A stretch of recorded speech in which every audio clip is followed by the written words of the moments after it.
7 o'clock. We'll go ahead and call the meeting of the Hamilton Wenham Regional School Committee to order. It's Wednesday, June 2nd, 2021. And the first item of business is the Pledge of Allegiance.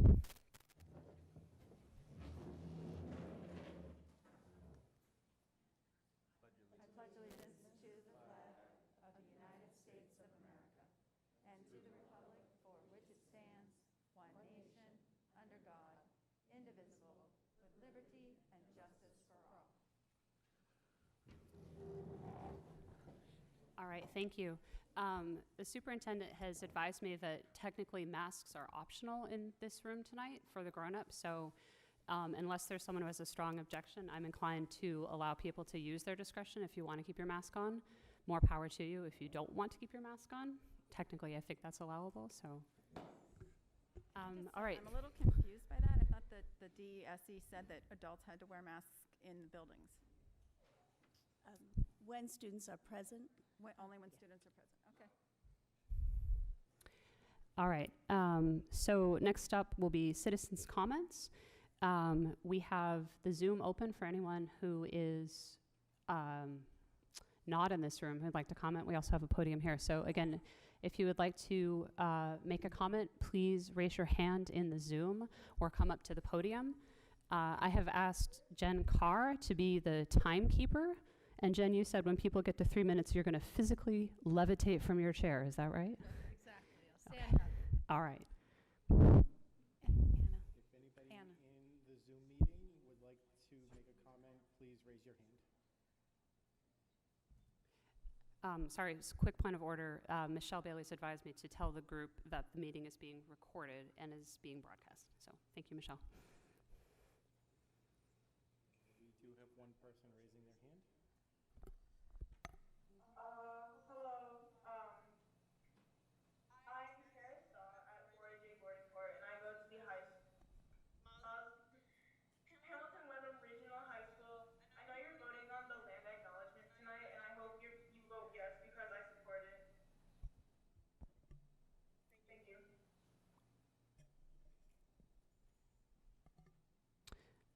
Tom, is there anyone else in the Zoom? Anybody else that wish to make a public comment? All right, why don't we go ahead and keep that open for a minute, and then we'll have, I think it's Julia McDougall at the podium. Hi, Julia McDougall, 57 Blueberry Lane. Word language literacy has long been identified as an important component of the district mission. As stated on our own website, the mission of the Hamilton Wenham Regional School District is to educate our children to become young adults who are of good character and demonstrate mastery of the knowledge and skills needed to be successful members of our global economy and engaged citizens of the 21st century. It's clear it's been a long-standing aspect of the Hamilton Wenham Regional School District to commit to language learning. However, what's unique is that for the past 20 years, our teachers have gone beyond language learning and have had the opportunity to commit to language acquisition. Ms. Sano presented to us how our students, despite multiple superintendents and their individual perspectives, each had language as a component of the budget. Ms. Sano and her fellow world language teachers have stood tall and created a unique program so that not only have our students had the opportunity to learn a language, but also acquire the language skills to high levels of usage, proficiency, and even to receive, for some, a diploma with a seal of biliteracy. No longer is language class simply about conjugating verbs and learning culturally biased phrases. Rather, it's about thinking critically of what you need to learn to have the ability to converse, read, and write in that language. And as some would say, I may not say it perfectly, but I can get my point across effectively. You don't have to look too far or Google too much to know how learning languages as early as possible in life is a benefit to brain development, problem solving, and confidence building. It deepens our connections to other cultures while understanding our own. As the world becomes increasingly smaller, the ability to converse in a language other than our own helps to make us better global citizens. In the Hamilton Wenham Regional School District, we have swung the pendulum in all directions as time's gone by, but clearly now we all know the benefits of language learning. That said, we need to revisit how we do the right thing for our community and mostly our students to reach the mission that we have set out for them. Thank you. Hi, Pamela Millman Stein, 135 Lynn Street in Peabody. I'm just going to kind of continue where she left off. At the school committee, when Ms. Sano presented regarding languages, she shared hard data that was very helpful. She informed us that not only of the unique teaching of language acquisition, but the institutional history of how world language programming has changed over her 30 years in the district. It was obvious that through budget cuts and overrides, it has always been in a precarious position. And as a former school committee member said, Peter had said, it was a slush fund that we looked at, with a slush fund that we looked at languages. However, this last cut really minimizes our own current mission and likely that of the upcoming Portrait of a Graduate. We agree and acknowledge the budgetary constraints, but with the world's doors open as they are today, how can we deny that not only is learning a language critical in the world for which we're preparing them for, but how can we continue to be a standout district in this regard? For informational purposes, a short survey was sent to parents with the following. Do you feel the Hamilton-Windham Regional School District should have a 6th grade language program? It yielded an overwhelming response of 94% said yes, and the remaining amount of responders said maybe. There were 0 responders that said no. The second question was, do you feel the Hamilton-Windham Regional School District should provide a language program for our elementary school students? It yielded nearly 72% saying yes, 21% maybe, and the remaining responders indicating no. This provides just a start to understanding that this is a complex issue for the community. We are happy and will send along more of the comments that went along with that survey.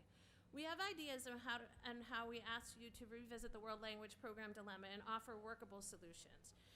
We propose creating a school committee, as the school committee and superintendent has suggested, with the time to complete, however, a real in-depth study of this issue. Giving the committee a full year to collect hard data and community input is crucial in making a truly informed decision about the long-term path of world languages in the district. The current outline goal for this committee, as provided in the recent email from the Middle and High School administration, outlined only a study of this issue for 2 short months. We are certain that the school committee understands that short 2-month period at the start of the school year could not provide the breadth and depth this matter warrants. In the interim, we would like to see a restoration of the grade 6 program to the way it was in the 2019-2020 school year. This also solves the matter of the 6th grade academy that does not have an established curriculum. The grade 6 language program does. It also does not add an additional teaching period for all 6th grade teachers. Next, we're not oblivious to the budgetary constraints. With the surplus funds, we know that no program can be established with those funds that's not sustainable. That is why we propose some funds be used to restore this programming for 1 year only and allow the newly developed study on World Language Committee to acknowledge not only where the community stands on languages, but the budgetary components as well. 10 more seconds, Pam. 10 more seconds, thank you. I have 10 seconds, I'll finish. While we're aware that there are concerns about revisiting and may appear to have been something that may appear to have been voted on, as members of this community, we were not able to share our concerns and comments about this until after Ms. Sano's presentation. We're concerned that it unfairly went to a vote without our elected officials being able to do their due diligence on the matter. A mistake is to commit a misunderstanding. A quote from Bob Dylan. Thank you. Thank you. Tosh Blake, Sagamore Street, Hamilton. My comments about an agenda item for tonight, the proposed land acknowledgement. There are 2 main falsehoods to this proposed acknowledgement, which I've brought to the attention of Anna Siedzik and E.J. Everett, in which they've continued to promote to our towns. First, the statement that, present tense statement that we are on indigenous land. It is not true. Excuse me. We are in United States territory. I've said this before in meetings when it's come before Select Board of Hamilton and the Hamilton Human Rights Committee. There's, it's present tense. It's not indigenous land. Belongs to the town of Hamilton, Commonwealth of Massachusetts, United States of America. I consider this seditious speech against our government, basically. It'd be like saying, Confederate sympathizers saying, well, the Confederacy still exists. The land still belongs to the South. It doesn't recognize the federal government. No, we are United States territory, and as a United States citizen, I totally disagree with that statement. Second, and to add to that, anyone who's a sworn elected official of town or appointed official who supports the statement as a present tense statement, is going against their oath of office to uphold the Constitution of the Commonwealth of Massachusetts, which does delineate Massachusetts territory and sovereignty. It is not any kind of tribal or so-called indigenous land in any sense. Second, the claim by the gentleman from the Massachusetts tribe that this was historical Massachusetts territory, from what I can tell, is incorrect. I've provided you all with a little bit of information from Mary Ellen LaPionka. She's a local historian and anthropologist, and who will actually be presenting something at the Hamilton Human Rights Coalition. It would be a webinar, I think, with the gentleman Thomas Green from the Massachusetts tribe will be a panelist, and she will also be on that. Her research contradicts the claims that Anna's put forward, E.J. Everett's put forward, and this letter from the Thomas Green of Massachusetts tribe. From what I found, from what I understand, it's Pennacook-Pawtucket territory. It was Pennacook-Pawtucket territory, excuse me, not Massachusetts territory, which I believe went up to about Salem, but did not go into eastern Essex County as is claimed. Now, the ask for this motion, if it was to go forward, is to put on plaques around town and to recite in front of public forums like this falsehoods about who lived here and the false statement that is present tense indigenous land. This is a school committee. I assume you're interested in the facts and the history and not to put falsehoods on plaques and things like that around town. I think Mr. Polito at a previous meeting said, oh, add it to the curriculum. I'm not sure if you knew anything about what's in this or what's not in this or what's being asked, but it seems that the Massachusetts tribe, I don't know what the connection to the Massachusetts tribe and Anna is, but they keep putting this statement claiming, implying that Massachusetts territory existed here and that this is their land in the present tense. Sounds like a poetic kind of feel-good statement, but I think it has serious legal 10 more implications. seconds, Mr. Blake. And thank you for your time, and that's what I want to say about this upcoming agenda item. I'd say vote no until you've learned more about it and researched more about it. There will be a webinar coming up where I assume some of these things will be answered. I don't know if it's a semi-private webinar or not. It's not really a public thing, but I urge you to vote no because there are major problems with it. Thank you very much. Great, thank you. Is there anyone else in the? No? Don't have anybody else. All right, with that, we will conclude public comment. Thank you, everyone. Next up, I'm going to turn it over to Superintendent Banyos for probably the most bittersweet part of the night, which is recognizing our amazing retiring staff. So Superintendent Banyos, I turn it to you. Thank you, Anna. This evening, we have the great pleasure of honoring our retirees. As I was looking through the list, I counted over 270 combined years of service and dedication to the students of Hamilton and Wenham. We are truly fortunate to have had these educators as part of our district, and as you said, bittersweet. We wish you all the best, and your moving on will be heartfelt, and we know you are leaving some really big shoes to fill. This evening, we'd like to recognize each of our retirees. We have a small gift for them and a few words to honor what it is that they have contributed in the district. Our first retiree, Alendra Brooks, is not here this evening, but Vinny was going to read a few remarks regarding her service to this district. So Alendra apologizes for not being here tonight. She had a prior family engagement. But we would still like to recognize Alendra for her 10 years of service to the district. Alendra has worn many hats while working here. She started her career as the business office administrative assistant, then moved her way to be the administrative assistant to the curriculum office, as well as the partial administrative assistant to the director of student services. She has also been recognized at times as being the district registrar, and is well known for being the MLP guru around the business office.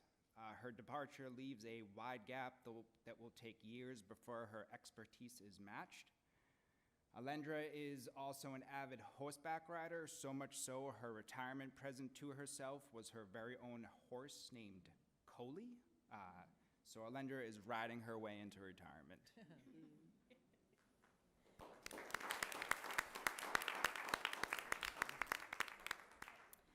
Next, we're going to have Stacy Busick come up and recognize Elaine Roble.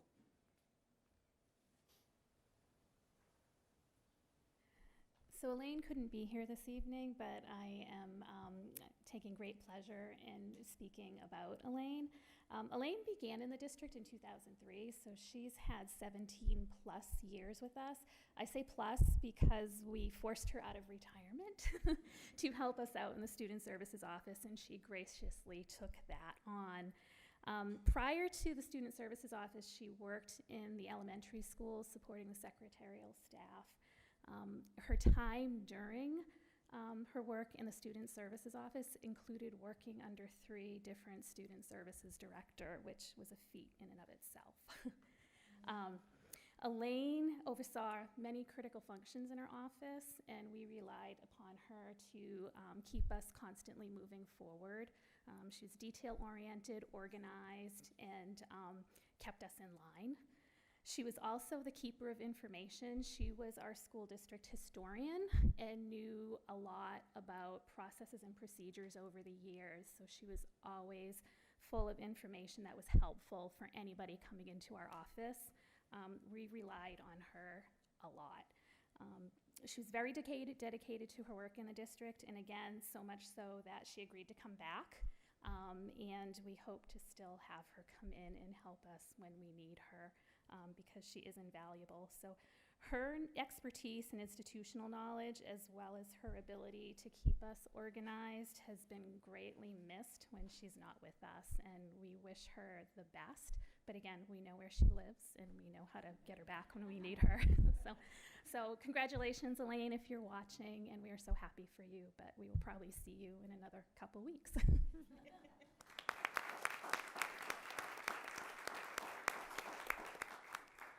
Next, I'm going to invite Principal Ben Shurston to recognize 2 Bucher Elementary educators.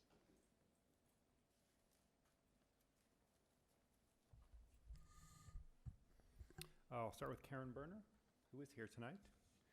Karen joined the district in 2005 as a special education teacher at Bucher. In 2008, she helped start the district's EARL program. That was the Intensive Reading and Written Language program as a reading and writing teacher. The program serves students with language-based disabilities. In 2012, she returned to a traditional special education role where she continues to serve the community working with students with disabilities. She has worked closely with students, their families, and her colleagues over the years to ensure the success of Hamilton Wenham students. Her dedication to the profession and the community are unparalleled. We'll miss her.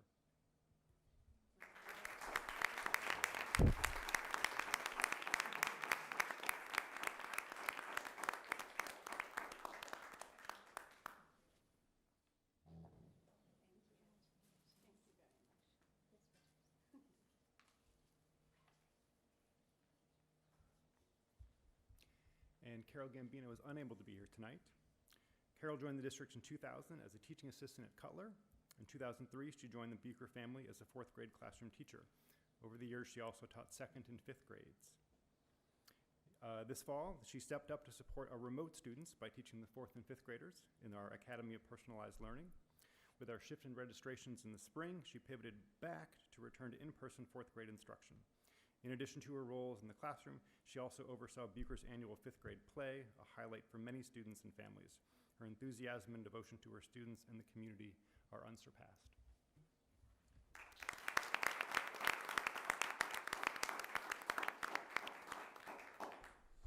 Continuing with the elementary theme, I'm going to invite out Principal Jen Clifford to recognize 2 teachers from Cutler Elementary School.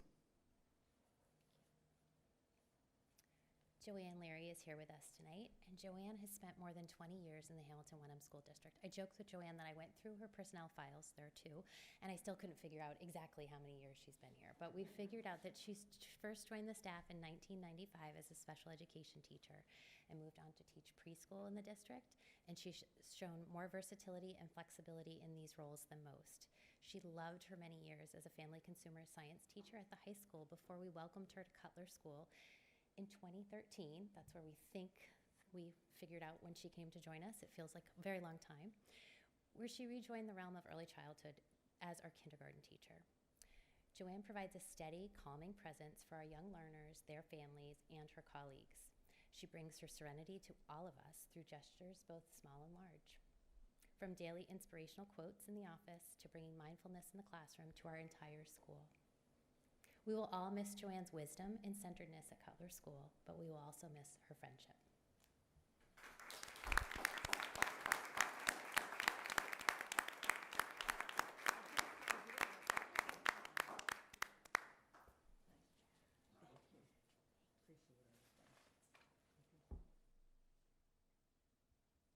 I'm also going to recognize Janie Belanis, who isn't here with us tonight.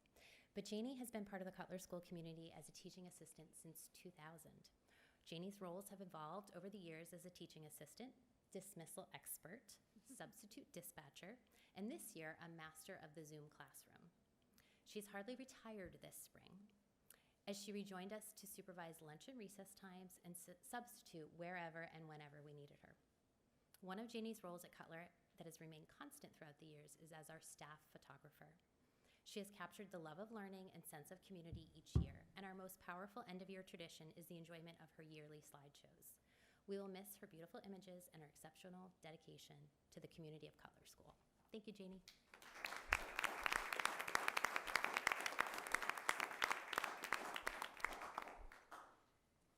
And last but not least, in the elementary realm, we're going to invite up Principal Carolyn Shediak to present to our Winthrop educators. So tonight I'm going to wish Kendall Clark a happy retirement. I also spent a long time going through the personnel files trying to put the pieces of the puzzle together. And so I discovered that Kendall joined the district as a long-term substitute music teacher. Kendall, you have to tell me if I got this wrong. A long-term substitute music teacher filling in for maternity leave in 1998. The following September, Kendall was hired as an elementary music teacher, and she spent the next 22 years at Winthrop and Cutler schools. Kendall immersed her students in a wide variety of musical experiences over the years. Her students especially loved drumming and learning to play the recorder and the ukulele. Her students, hold on, I just lost my place. After revising the 5th grade music curriculum to include a focus on musical theater, Kendall then went on to produce the 5th grade musicals at Winthrop and Cutler for many years. Kendall also led the district-wide 5th grade chorus for many years, bringing concerts to each of the elementary schools in the spring. And then a wonderful tradition that was started by Kendall was the family music mornings, where students were able to showcase their musical talents for their families in the springtime. Kendall will be remembered for her dedication to music education and her students in Hamilton Wenham. Congratulations, Kendall.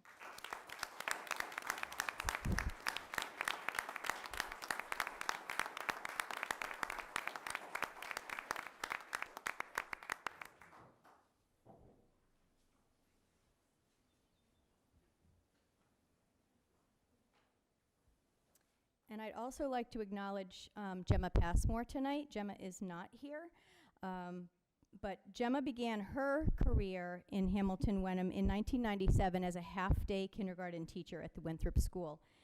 Gemma then went on to run the extended day care program at Winthrop that was an extension of the kindergarten program. And then in 2006, Gemma became a full-time kindergarten teacher at Winthrop, and she was in the same classroom for the tenure of her time. She remained for the rest of her career. Throughout her tenure, Gemma was a fierce advocate for developmentally appropriate, play-based kindergarten programming. Gemma's classroom was always joyful, a busy environment with learning and opportunities embedded throughout her classroom. Gemma left an indelible mark on Hamilton Wenham's youngest learners and was beloved by her students and their families, as well as her colleagues at Winthrop School. She's going to be truly missed. As 5th graders move on to Miles River and they're asked who their favorite teacher was at Winthrop, Ms. Passmore is often the name that is given. So congratulations to Gemma, and we wish her the best of luck.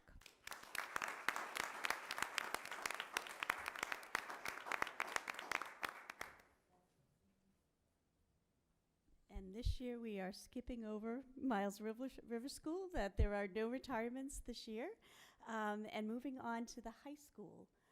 And our first retiree is going to be presented by Principal Tracy.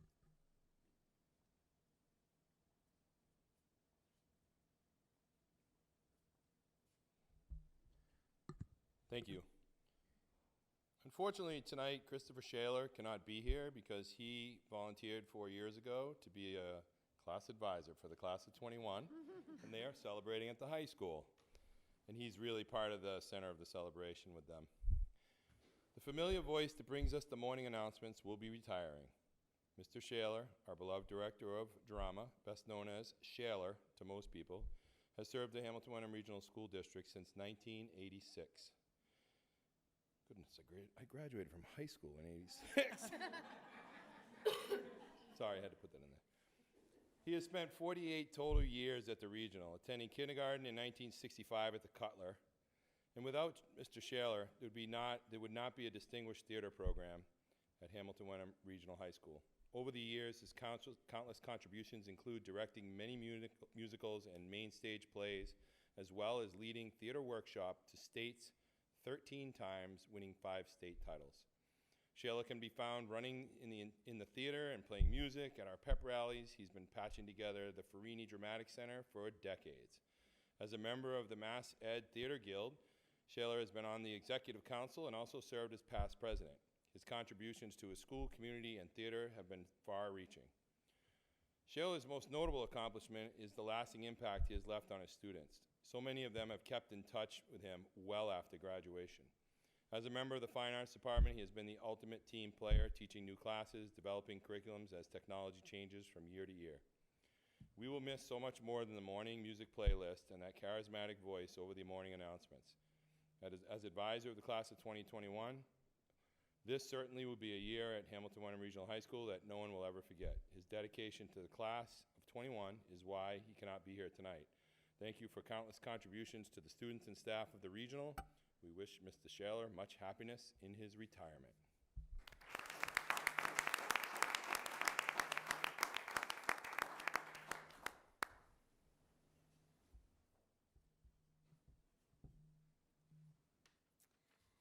Next, I'm going to invite out Dr. Lazaro, who is going to recognize 2 folks from her department that are retiring this year.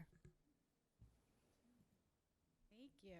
So it's with great pleasure that I am able to tell you a little bit about Andrea Adamo and Rochelle Morin. Andrea Adamo has been at the regional for 18 years, and she has worked with over a dozen different school secretaries, 6 superintendents, 5 principals, 3 assistant principals and guidance directors, 4 guidance counselors, and 3 of them are still standing. Andrea has been the welcoming face of the guidance department since the fall of 2003, when the average senior class was 175 and we only offered 3 different APs. Things have definitely changed. And transcript packages were all photocopied and mailed. She was instrumental in ushering in the use of electronic information for colleges via Naviance for student and staff use.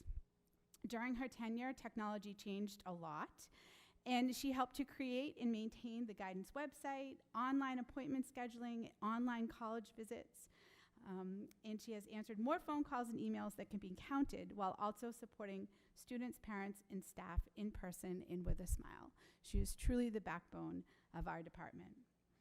Andrea spent a large amount of time each year organizing the high school scholarship program. She would communicate with local donors, coordinate internal scholarships, distribute and collect applications, and had the massive job of pulling it all together for scholarship night, and she even did this throughout the pandemic as well. Several years ago, at the request of the then current superintendent, she also created a manual that will be used for years to come, assisting donors who wish to create a scholarship for the Hamilton-Wenham students. 18 years have flown by, by which time her own 2 children have passed through and graduated from the regional. She has made many friends and lasting memories here, and she is now looking forward to enjoying her retirement. Thank you.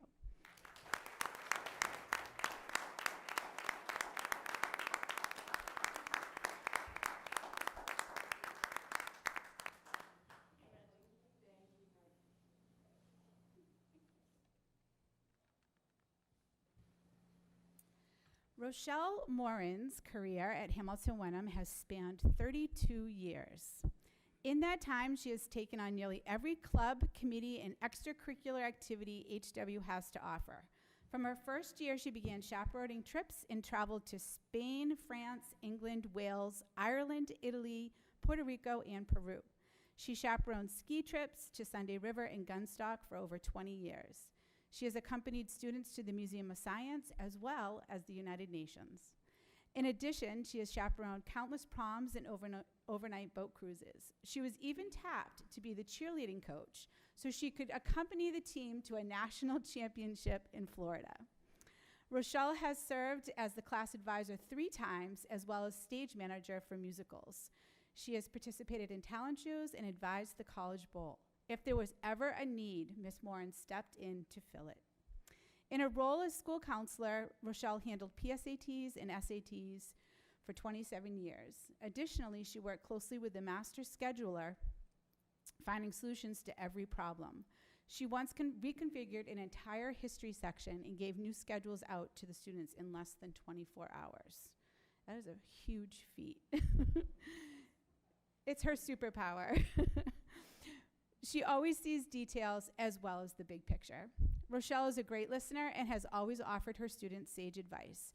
Over the course of her career, she has helped thousands of students move on to college, military, and career after high school.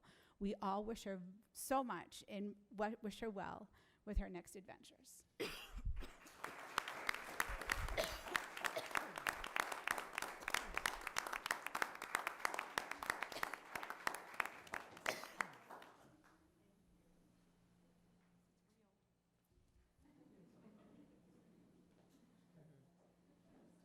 Next, we are moving on to food service, and I'm going to invite up Catherine Donovan, Director of Food Service, to recognize one of our valued employees.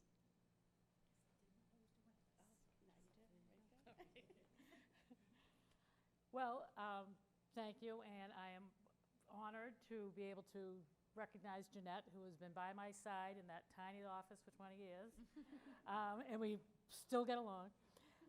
Since joining the district in December of 1998, Jeanette has proven to be a valuable asset to the Nutrition Services Department.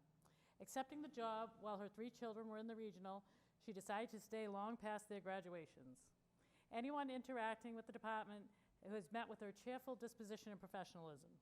School meals changed a lot during her time here, and she's always adapted easily and was calm under pressure. She could always be relied upon to pitch in wherever she was needed, and she will be missed. Thank you, Jeanette.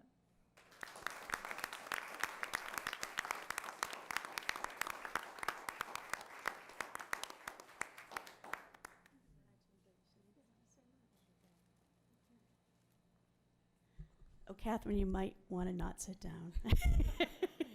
Mr. Gary, would you like to come up? Sure.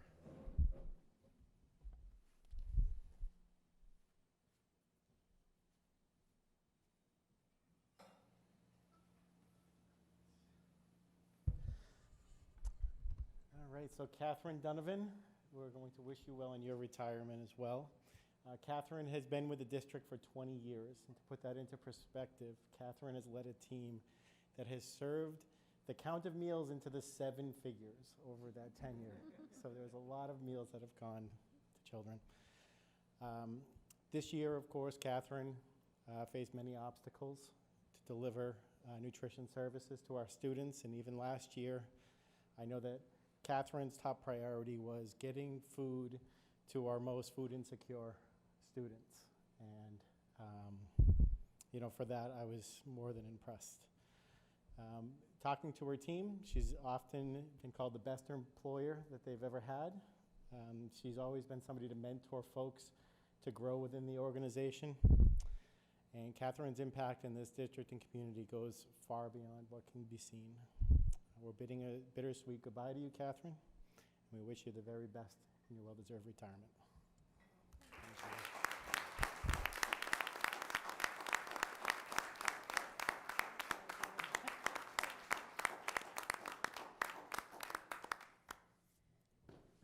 To finish up this evening, I think it's just an important reminder that the most powerful thing about the school system are the people that work within it. You have served our district and our students well. We are better because you were here, and we wish you all the very best as you move on to your retirements. Thank you.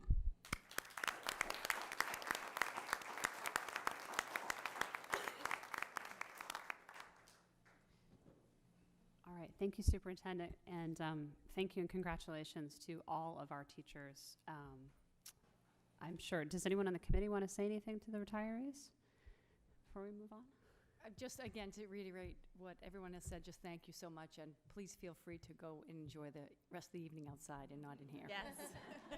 I just want to say a personal thank you. Many of you have been important.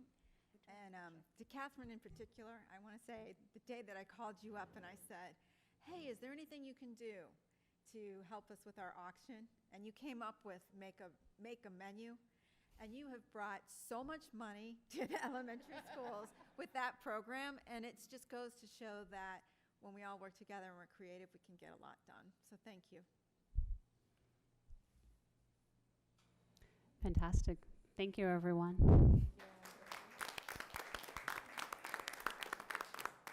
Okay, moving on, the next item on the agenda is the consent agenda. Does anyone have anything that they would like to hold?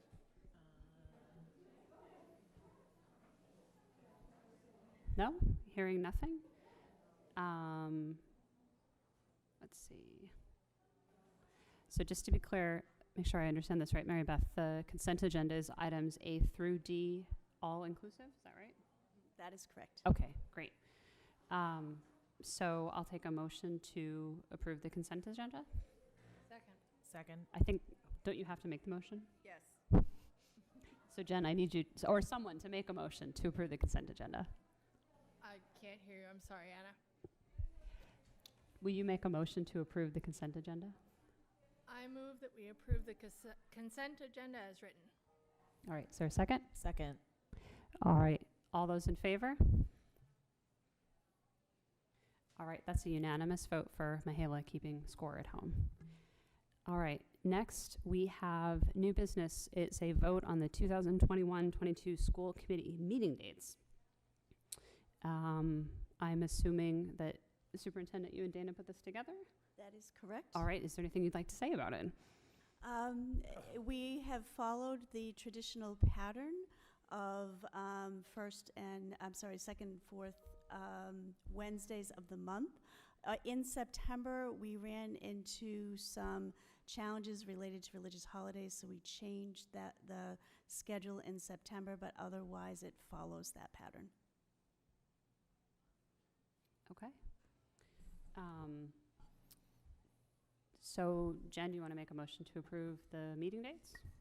I move that we approve the meeting dates for the 2021-2022 school committee. Is there a second? Second. All right, any discussion? I just have a question, Vinny. August 18th seems late for the summer transfers. August 18th, that seems really late for the summer transfers. I would have liked it in the earlier meeting in August, but the auditor said it was like the very latest it could be. So, is there a reason why we picked the 18th? Anybody? Oh, is it?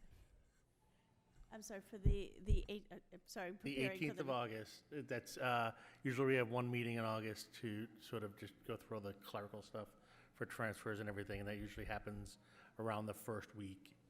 18th just seems a little late, so I'm just wondering why we chose that 18th date. I think that was just a date that was getting closer to the school year, figuring that there might be other agenda items that need to be addressed as we move into the 21-22 school year. But there was nothing other than that drove that decision. So but you're not worried that it's going to push your office back at all, right? All right. Michelle? Yep, when I was elected to the school committee, there was a bylaw that said that our meetings would be on Thursday. And I would like for us to consider changing back to Thursday. The late meetings are very difficult to take on a Wednesday. On a Thursday, they'd be much easier. The reason that for changing to Wednesday had to do with signing the warrants. That is no longer an issue because instead of having a committee sign them, they're signed by an individual. So, and the other reason is that we've instituted the program where each level of school gets to have their night that they can hold their evening, whatever programs. And Wednesday night is really a prime night because it's the night that kids get out early, and so we've taken that away from the elementary schools to be able to have their special events on Wednesday nights. So I would ask that we hold this and consider if Thursday is a better night for us. I don't have a conflict with Thursday in the fall, but in the spring, I'm scheduled to teach a course.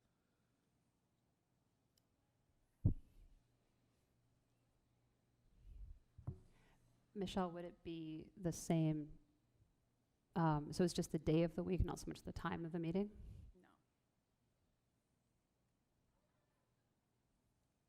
No. This is sort of a question, I guess, for past practice. The switch to Wednesdays, how long have we been on Wednesdays? I mean, is that something, is this many years on Wednesdays or only a couple years? Does it? It's been about 3. About 3. But it had been decades on Thursdays because it was actually in the bylaws.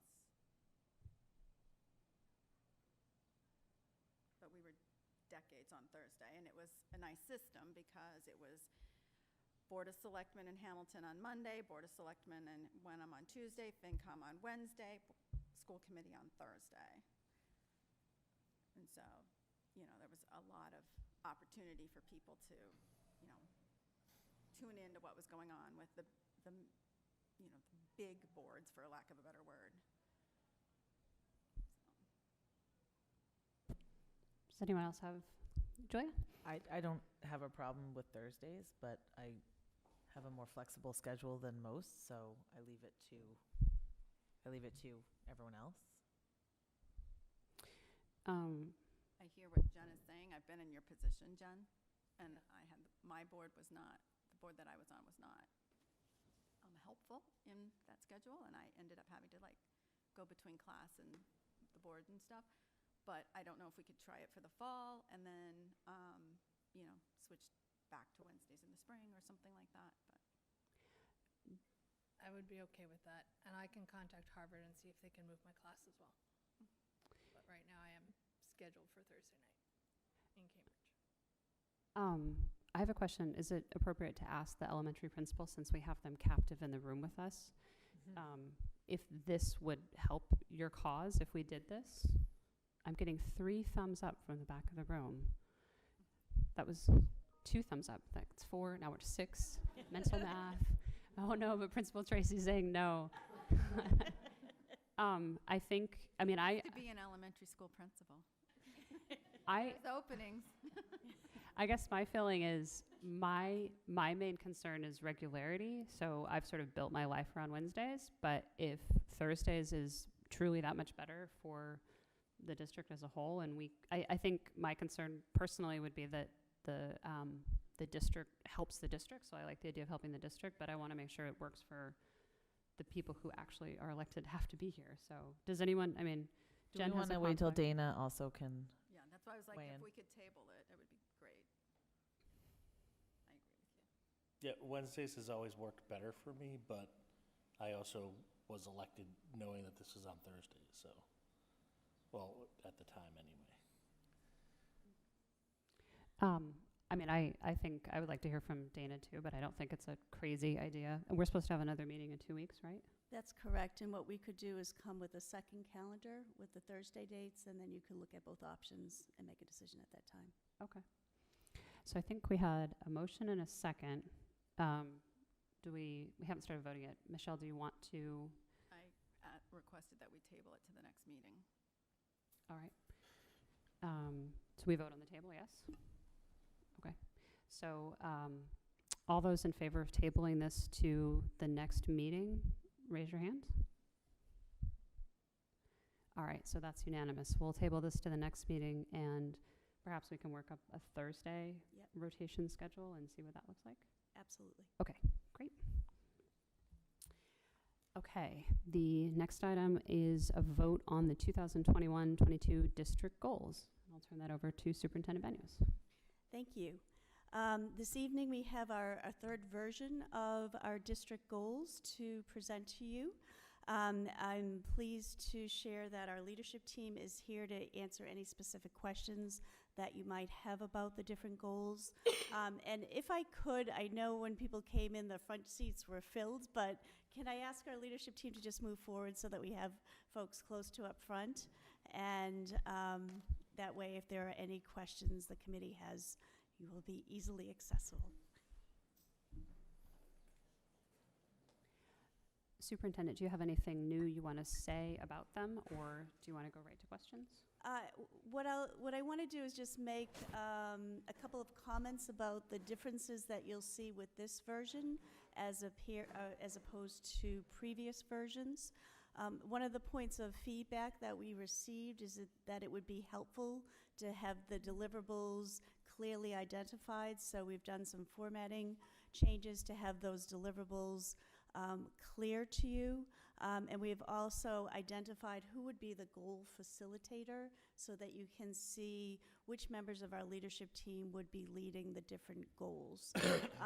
For the first goal, that is related to building a district vision and a strategic plan, this has remained in terms of the action steps and the outline fairly similar from previous versions.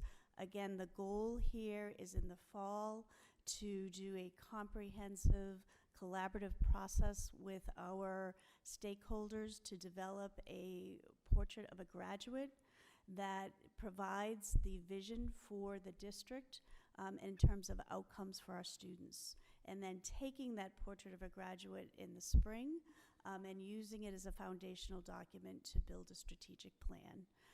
And again, I'd be happy to answer any questions that the committee may have regarding this goal. Does everyone have any questions about goal number 1?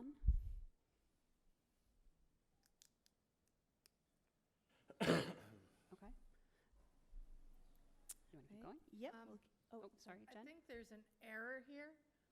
In the action items, it says by February 2021, assess and document the current state of all existing K through 5 reading curriculum. I think that should be February 2022. Okay, is that on goal number 2? Yes, we can make that adjustment. Thank you for pointing that out. So goal number 2, I'll speak broadly, and then we'll take this section by section because there are actually 3 sub-goals underneath this. But goal number 2 is to improve teaching and learning in this district. And the vehicle by which we intend to do this work is to create an intentional and sustainable multi-tiered system of support at both the elementary and secondary level to ensure that our students' academic and social and emotional needs are met. The first goal, goal 2A, is related to building a robust K-5 MTSS structure. That is something that we had as part of our district goals this year. This is the next step in trying to make that a reality. And the deliverables are laid out for you here. And the steps that we would be taking are under the action steps. I do want to let you know that we got tighter in terms of the deliverables. So what we would be looking to present to the committee is Tier 1, which is classroom instruction, a clear document outlining K-5 essential agreements for the teaching of reading. Those currently do not exist, and it is a foundational piece that needs to be put into place.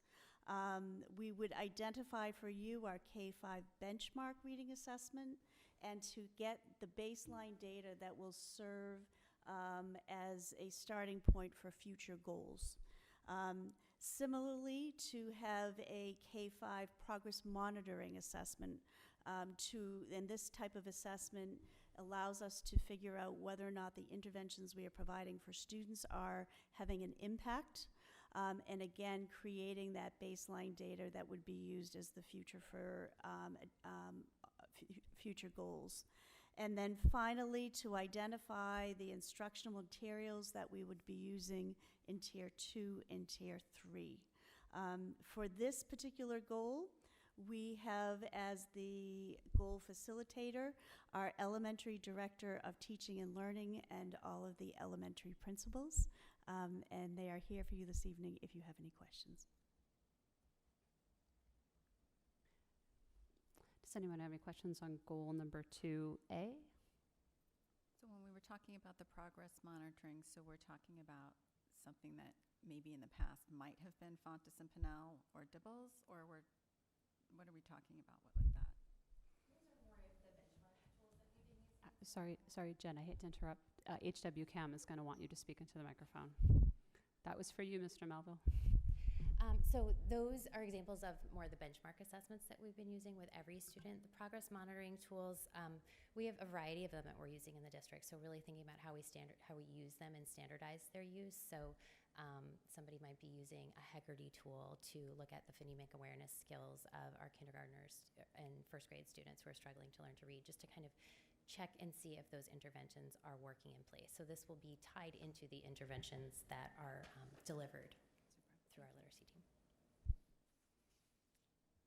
Does anyone else have questions on 2A? How often will students be assessed to make sure they're making progress? Generally, we do these about every 6 weeks.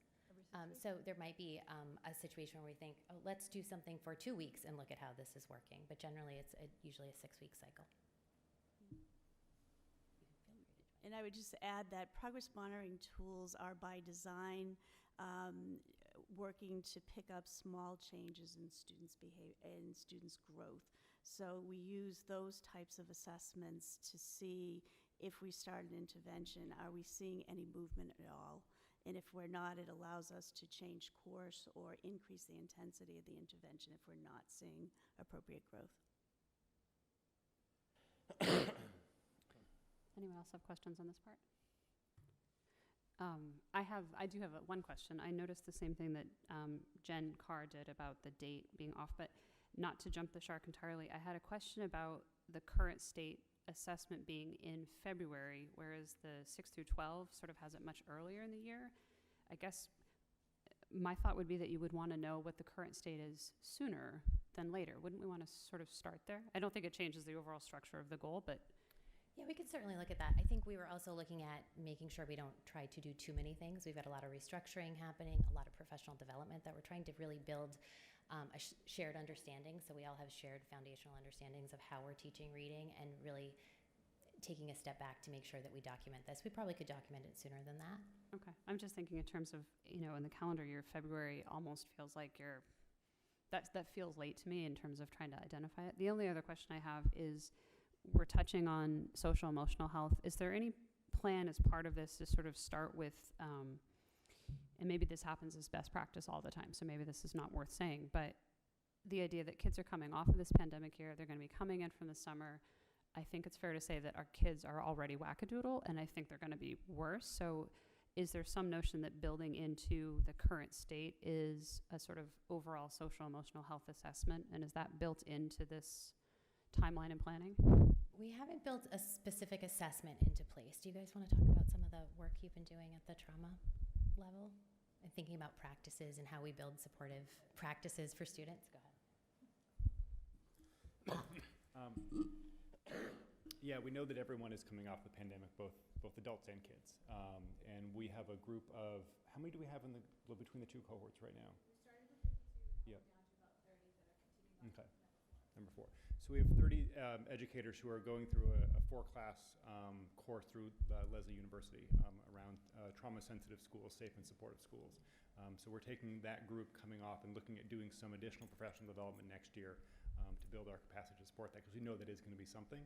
And when we think about the multi-tiered system of supports, we're thinking about this from an academic lens, but also that social-emotional lens of making sure that we have some of those best practices in place at all times.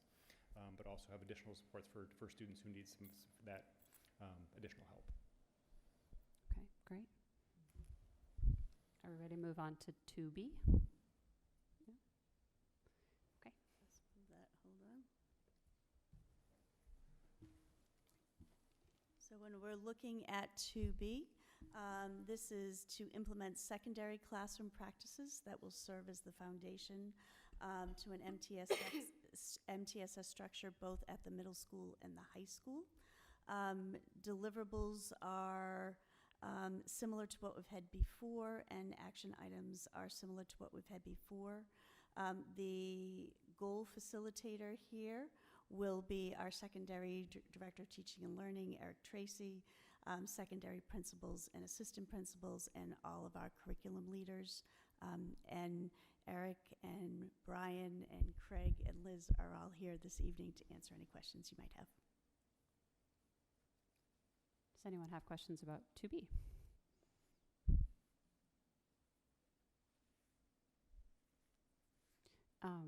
Okay, I only have one sort of observation, which I mentioned to you on the phone, which maybe it's just a byproduct of multiple authors, but there's there's a lot of like date specificity here that's not present other places. I don't know that it's really meaningful, but is that just a sort of an effort to give us a rough idea of when we expect these things to be completed? Or it's striking to me to see, between November 1st and May 15th, very specifically, I'm trying to figure out what the intention of the date specificity is and if it's meaningful in some way or another. Well, Tracy, would you like to respond to that? Sure, some of it's my type A personality, and the other parts of it really, I'm trying to align it with the process for accreditation. We have a visit coming. We're hoping that it's going to be into the spring. This will get us at least in a place to be able to speak coherently about our curriculum and the work that we're doing. Okay, so there was a reason. Thank you. And those dates also align with the teacher evaluation, which those things are talking about, yeah. Any other questions on 2B? No? Guess what's next? 2C. 2C. So this is the goal that is related to the conversations we've been having about world language, establishing the committee to look into how we create a sustainable long-term vision for world language in our district. And that again, action items align with the decision making of the committee regarding this particular issue. And our secondary director of teaching and learning, Eric Tracy, will be the goal facilitator. Any questions here? Yeah, I have a question. I have two questions, actually.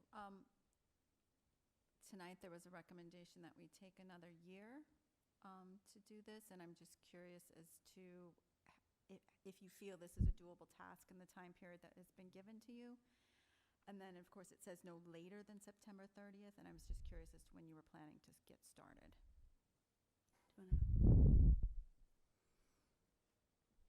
Sure, I think we can meet the timeline. I'm really trying to coincide the committee and the committee's work with the budget process. So I will start from the beginning of school, maybe before school, starting to send emails out to build the group, because we want to get a community representative group together. Meet, get some focus groups in, get some of that work, have the discussions, and then come to a final recommendation just before budget time.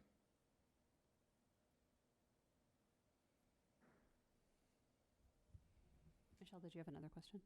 No, that was the question. Okay. He says it's the appropriate amount of time, and he knows when he's going to get started. I have a question about the composition of the advisory committee itself. Could you describe who you imagine being on that? I know that this is a really hot ticket in the public right now, the community, so I'm wondering if you can talk about the committee and how we're going to elicit feedback from people. Sure, I think the committee is really made up of community members, students where appropriate in the feedback side, teachers that are teaching in the department. I'd also like to get some curriculum leaders from other departments to give us some different perspectives as well. And then, of course, parents to really, we'll be doing right off the get-go, we'll be doing surveys and getting information out to the entire school community so that we can start to collect that data and get it in front of the representative group. And will part of that work be any sort of comparison with what other districts are doing and able to offer with their resources? Because I know one of the things I'm hearing a lot is just comparing us to other districts and how whether it's totally accurate or just perception, or maybe a little bit of both, that we're just not doing as much as other places. And Sure, there's absolutely. We would definitely do a number of comparisons of local communities and like communities, similar communities based on the DESI's DART system. Okay. Anything else on this one? No? Okay. Our next goal is our DEI goal. And what we are looking at here is to move the district's work forward in terms of building an inclusive, equitable environment for all of our students, so that they feel welcomed and get their needs met. And specifically looking at recognizing, acknowledging, and celebrating the presence of differences in our community, promoting justice, impartiality, and fairness, and welcoming and inviting diversity in decision-making processes and developing opportunities for our community. Deliverables are outlined here, and we have 3 facilitators that will be working on this goal. Stacy Busick, our Director of Special Education, Liz Lovell, our Assistant Principal at Miles River Middle School, and Dr. Kristen Lazaro, our Director of Counseling. Any questions here from the committee? I have one. I thought we were going to push to have the audit first, or as soon as possible, to identify where we're weak before we start on the other pieces of this plan. So I'll let the goal facilitators speak to that, but we actually have that audit starting first thing in September. So that is, but Dr. Lazaro, Stacy, or Liz, anybody want to pop up, speak to that?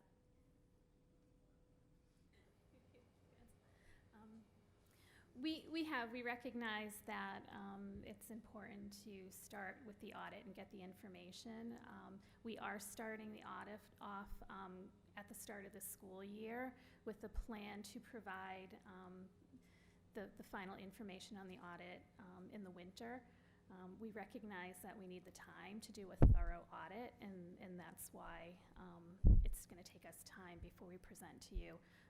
And we will start initiatives in conjunction with completing the audit, and then we'll have more action steps for you post completion of the audit. Could we possibly be a little more specific on those dates then? Because they seem rather broad. So when you're looking at the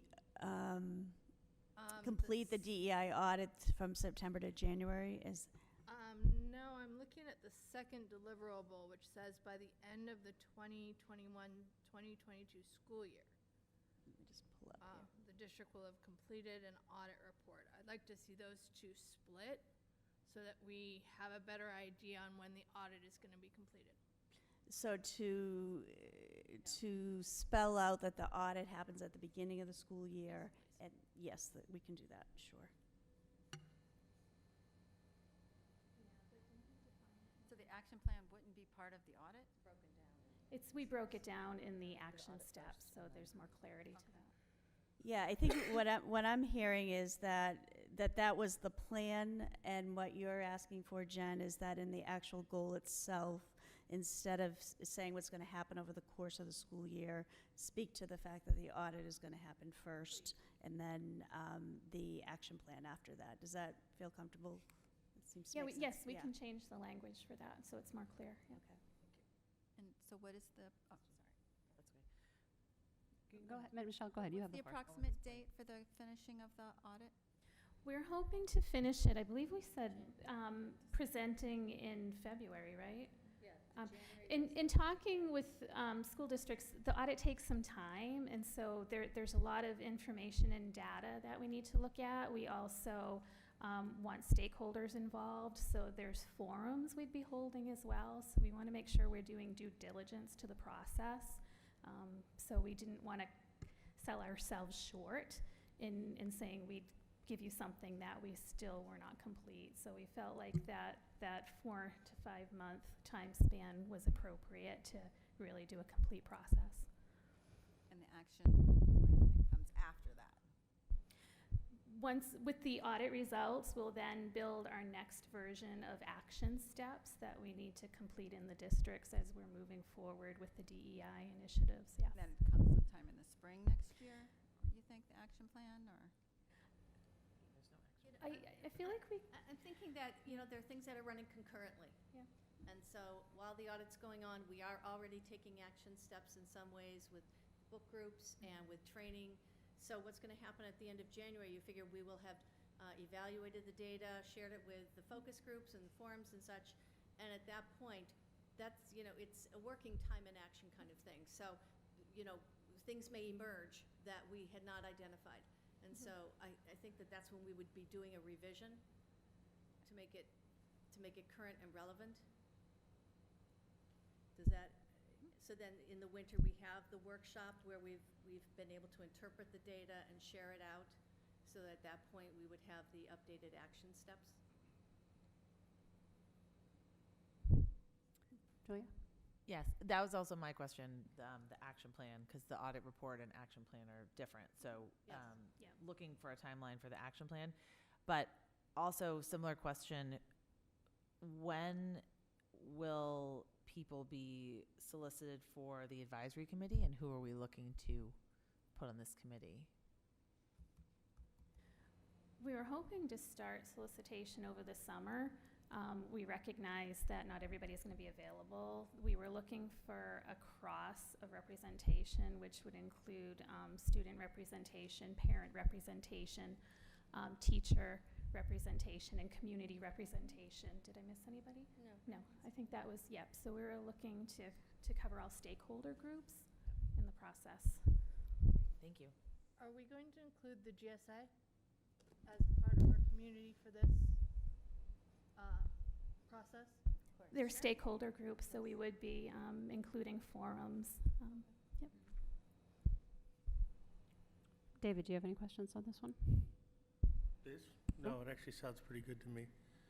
Okay. Michelle, do you have any questions? So I do have a couple questions and a little bit of a concern. So I agree with everything about doing the audit first. I will confess that audit to me implies outside fresh eyes. And I have a little bit of a concern about an internal audit. We've talked a lot about having expertise in this area that we could bring in. So I'm wondering, I'm not mortally opposed to the idea of an internal audit, but my comfort level with this goal this way, I would like you to explain what specifically is going to be part of the audit, how it is going to be sort of put together, because audit could mean a lot of different things. And I've seen examples from other districts that are, they utilize professional firms that do this as their practice group. And so audit could mean a lot of things. Can you talk a little bit about what you intend the self-audit to entail if we're not going to hire an outside auditor to do it? So we discussed looking at all of our district data. So we've got a lot of data and information to go through. We also looked at surveys and also having forums. So again, involving stakeholders across the schools and community to gather information. We did not look at bringing in a specific firm to do the audit, but looking to have somebody come in and help us with the facilitation and kind of be the consultant rather than doing the work. We felt like it was important to really kind of dig into it as a district than having somebody else digging into the information. We thought it would be more personalized and helpful and thoughtful as a process. And we've identified outside facilitators of some kind that are going to help with that? Yeah, I'm thinking here too, once again, because Stacy had talked about the importance of knowing the culture and being able to say, this is where these things surface, as well as having someone from the outside who does not have that, any sort of investment, no horse in the race, basically, to be able to then identify places that we may not see, because we know we're going to not see certain things. Thus, it would be important to have an outside voice who can say, you need to consider these things as well. So this is not a self-audit. This is, certainly we need the support of some consultant perhaps, or something like, some And, role. and I guess my question is, do we have, you mentioned 3 facilitators. Have we identified the group that's going to do that, the person who's going to do that? We haven't identified that yet, no. Okay. One other thing I just want to verify, maybe because I need to say the words out loud, is the audit also going to include a curriculum review in terms of what's being taught within the district, even on a class-by-class level? And I would also want to make sure that it involves staff retention, postings, looking at our teacher composition. So not just student outcome data, but, I will confess this is a goal that's very, very dear to me, and I have a really high expectation for this audit. So if we're going to do it ourselves, I still want the output to be as thorough as what we might get from an outside firm. So I'll just throw that out there, have a super high expectation. I have a question about the difference. So there's a DEI leadership team, and then there's a professional development committee, and then there's a DEI advisory committee. So within this one goal, I see 3 different subgroups. Can you talk about who all is on those groups and how they're going to work with each other? There's not 3 subgroups. So the DEI leadership team is the 3 of us. Okay. That's the leadership team. The advisory committee would be the group that we're bringing together that represents all stakeholders.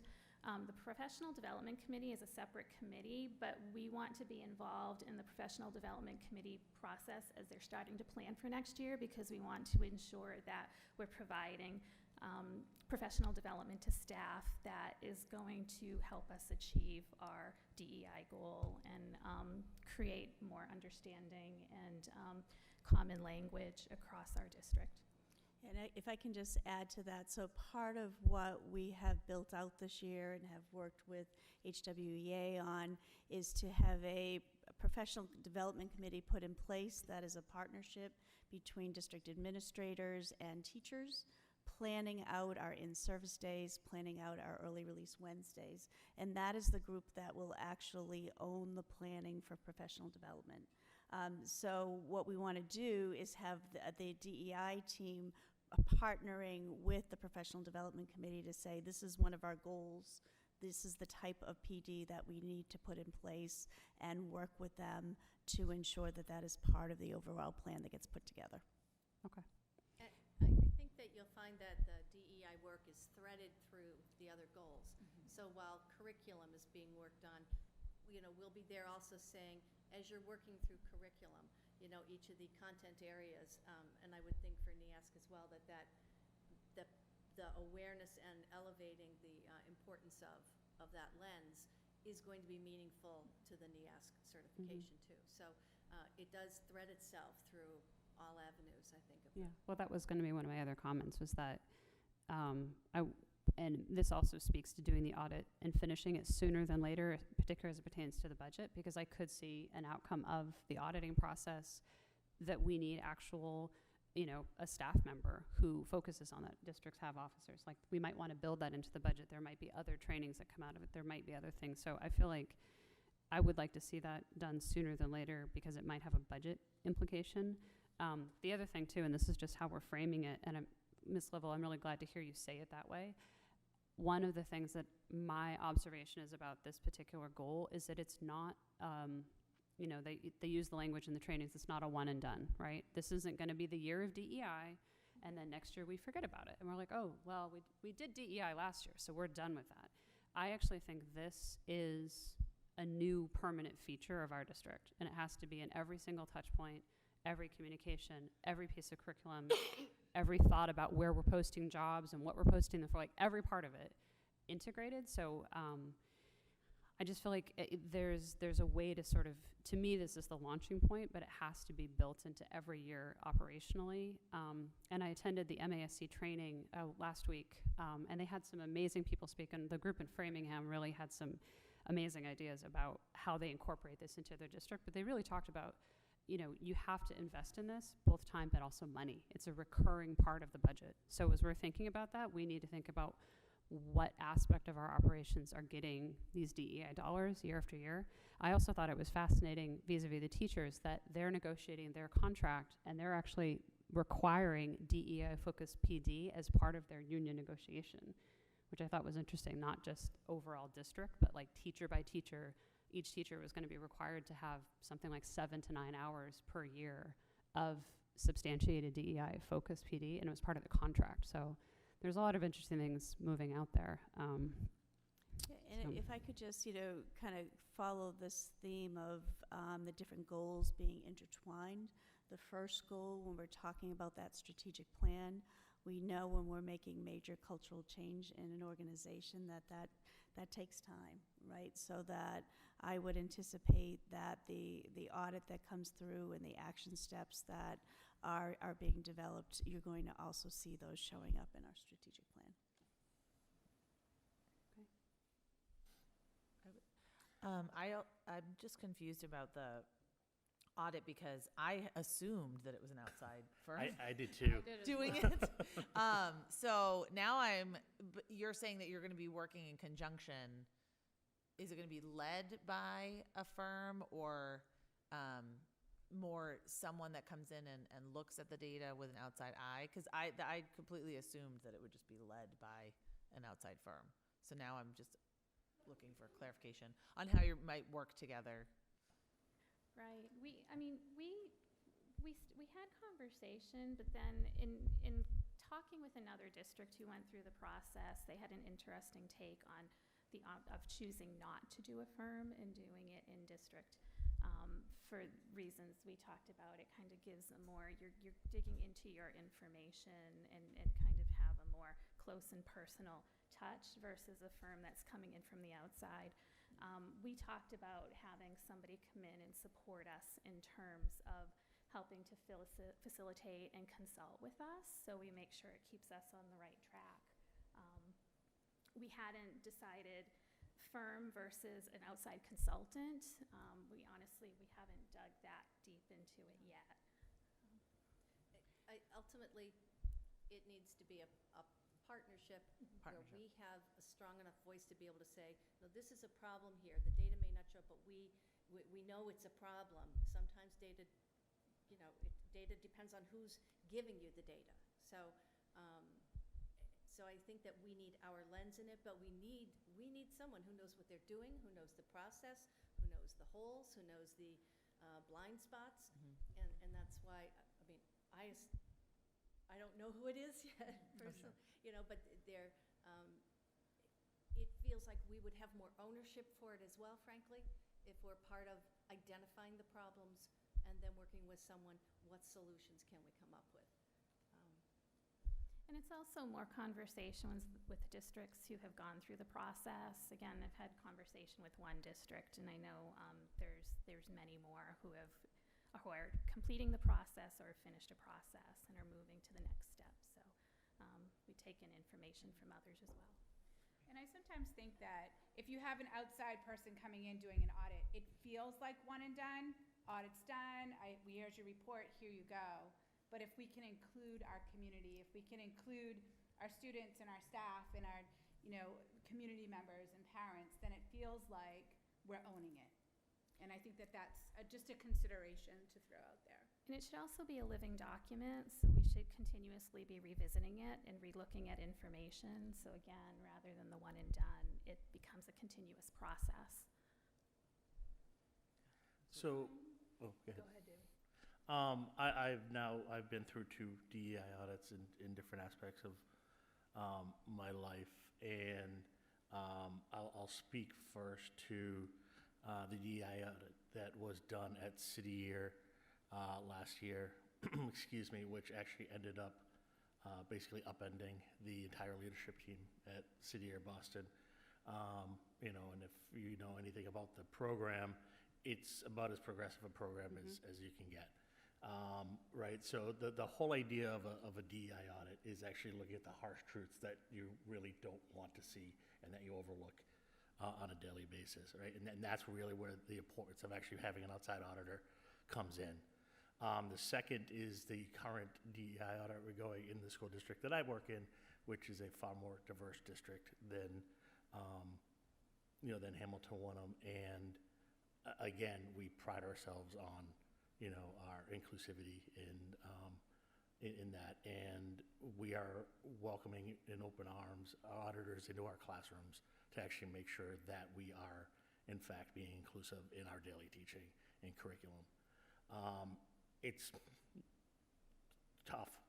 It's not easy. It's a hard look in the mirror, but you know, what you're doing is really opening yourself up and making yourself vulnerable to actually make your practice better and make our district better for these unintentionally, most of the time, underrepresented individuals within our community that makes this really important, right? So while I understand the sort of want to say, all right, let's keep this in our community, because we know, you know, everything that is Hamilton Wenham, what makes Hamilton Wenham great. And listen, I've been here since '86. There's a lot of stuff hidden under the rug, right? There's a lot of stuff hidden under the rug. And, you know, let's make sure that we're doing this right? It's a big step actually putting this on here, and I appreciate that. And like I said, I love the idea of sort of like, let's do some reading because it's going to take ahead of time, because it's going to take time to do the audit. You know, so that's why I said, like, as I first saw this, I'm like, oh no, I like this. This is going to work. I hadn't thought about the idea about actually speeding up the timeline a little for that hiring purpose. That was a really good point that I had overlooked. But you know, like I said, if we're going to do this, let's do this right the first time. Jen, did you have something to say? I also worry about having an internal audit without it being run by somebody externally. I think that is going to lead to unconscious bias because people who are doing the audit have been in this community. I don't think they would deliberately bias the results, but unconscious bias is a real thing, and it's something we need to worry about. If I could just speak to, because I hear that concern, and I think we're all cognizant of that and trying to build a program that would avoid that.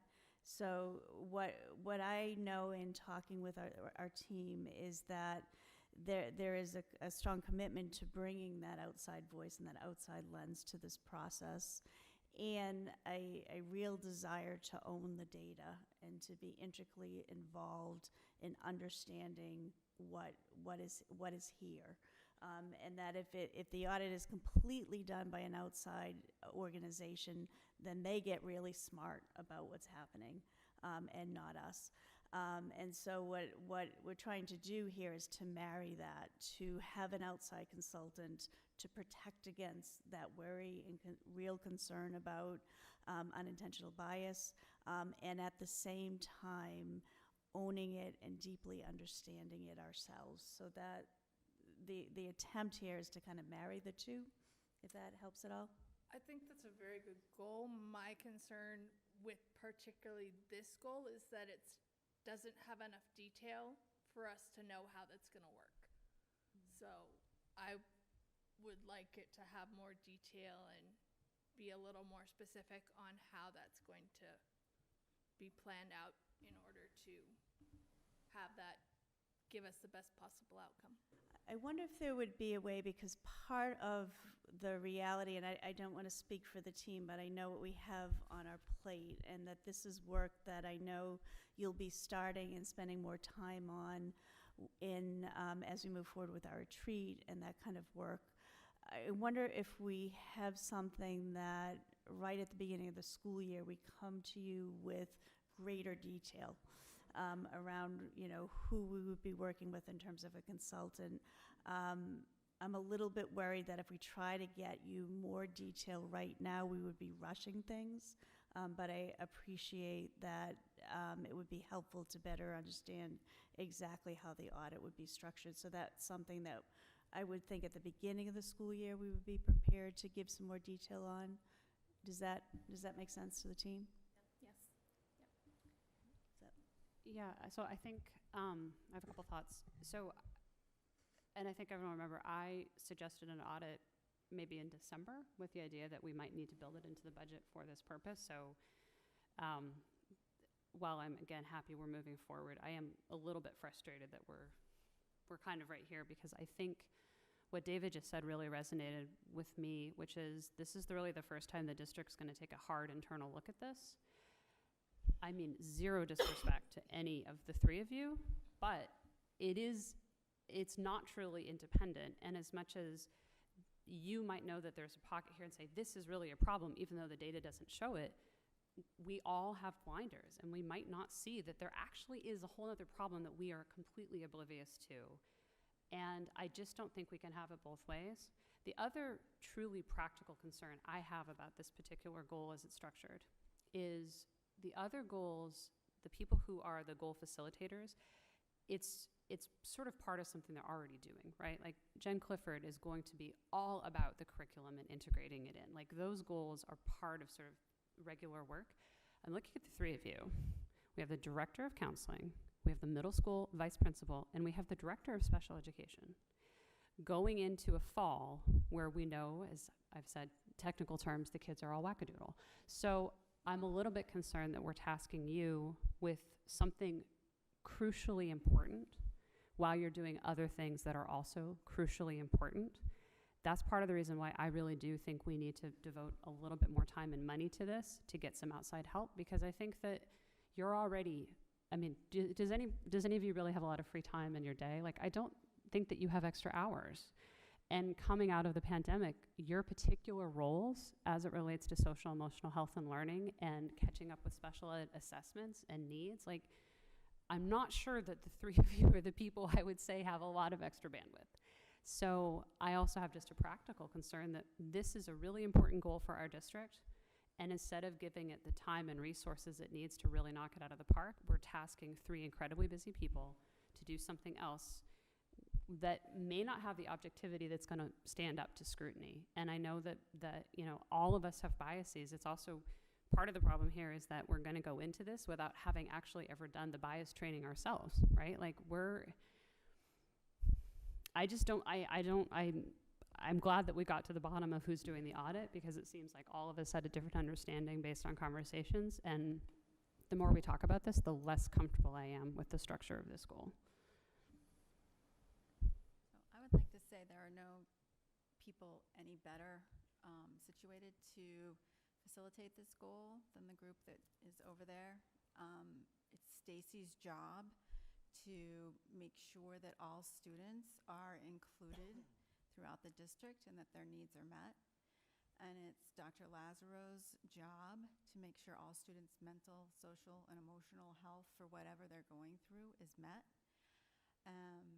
Liz, not so much, but you know, you can the middle school. You can be the I am the hardest. you have the blossoming person to deal with. So there are no more qualified people to do this than those three people. And I do believe what you're saying, that it's one thing for someone to give you a book and tell you this is what you need to do, and it's another thing for you to learn how to do it and to write the book yourself. And so I appreciate your effort in taking on something that you probably have never done before, which is to write a DEI audit, but also something that you have done before, because you have written, how do I have my students more included in this school? So I think you're the team to do it for us. Thank you. Can I I appreciate the concern regarding our capacity. It is a heavy load, but I think you've got three people here who are dedicated to this work and work well as a team. So we've had passionate discussions about this already as we started looking at the goal and thinking about the information and the people we need to include and what we need to dig into. So, and have met with students today, as a matter of fact, to hear their voices, to their concerns in the district. So, yeah, it's a heavy load, but we're dedicated to it. And I think, just speaking on behalf of us, we'll follow whatever the decision is by school committee and superintendent. I mean, we'll work with an outside audit. We'll work to do an inside audit. We'll work with a consultant. We're open to that. So, I mean, I don't know where that brings us, but I think that there's some really great points that were raised tonight. So I think it's a lot for us as a leadership team and with Mary Beth and Vinny to consider too.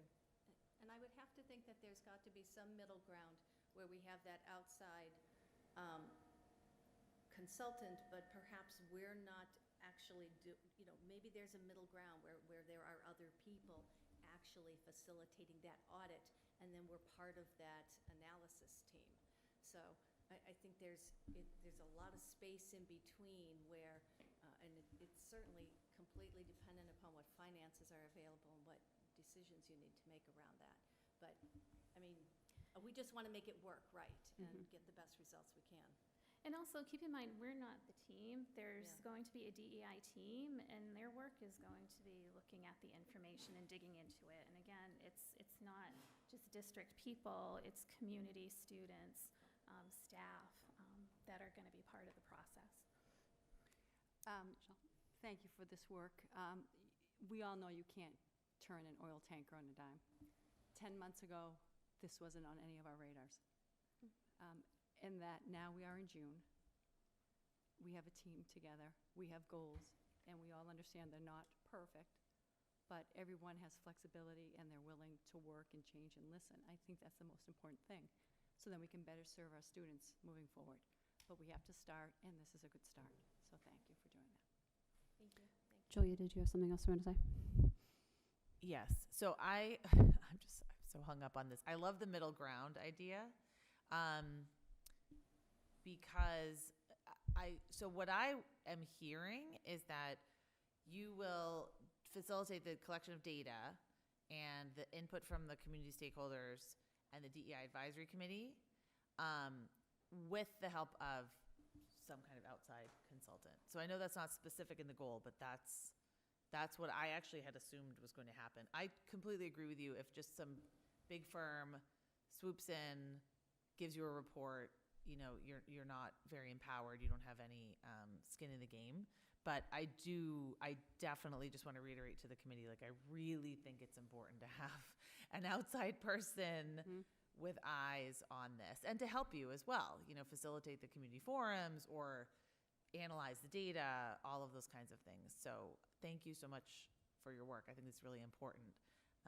But I do agree. I think there needs to be some middle ground here.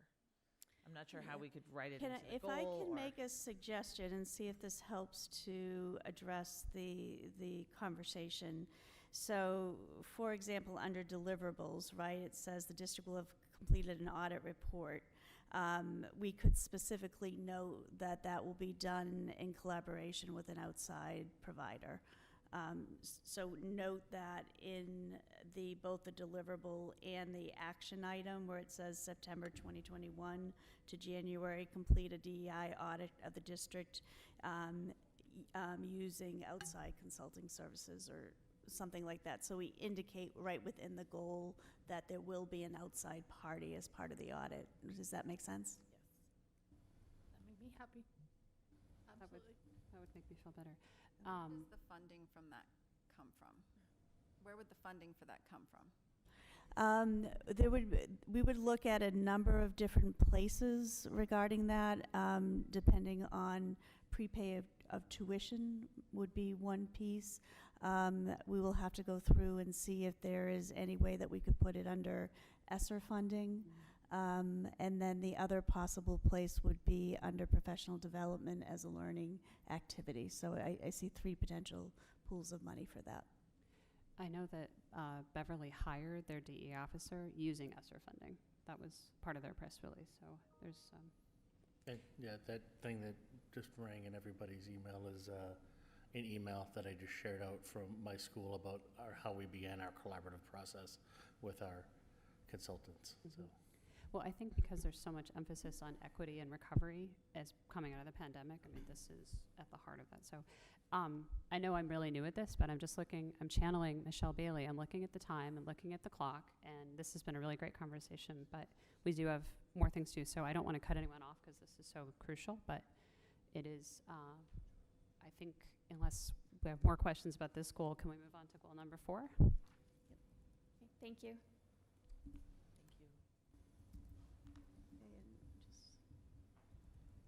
your screen is frozen here.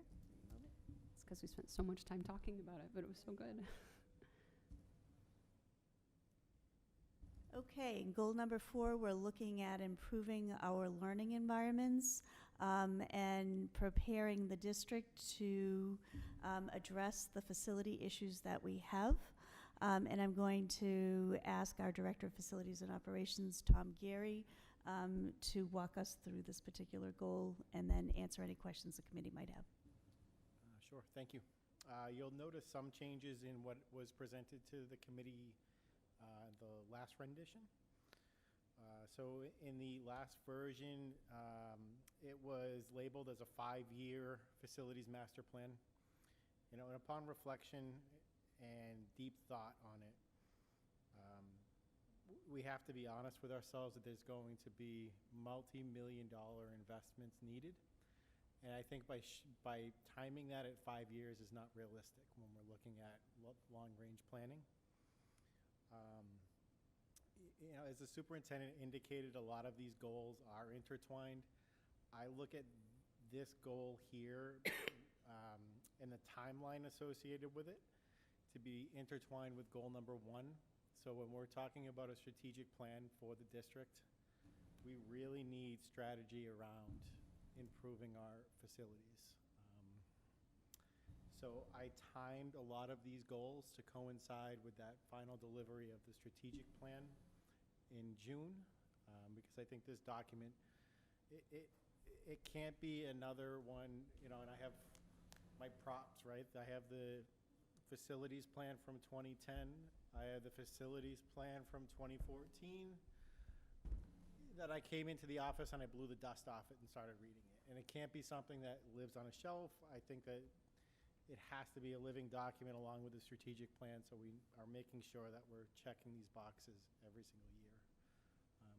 So that's the intent around this goal. And I know that you see a lot of committees and plans to plan. However, we do need that foundational work to extend the life of our assets. Any questions on this one? Mine's just on the 6th action item. You need to change 2021 to 2022. Happy to do that. And I also acknowledge that I have deliverables, plural, and there's one deliverable, so I will make that change before you get to it, Anna. My biggest concern is exactly what you said there. I was sitting here in the audience when Dorn Whittier presented that report.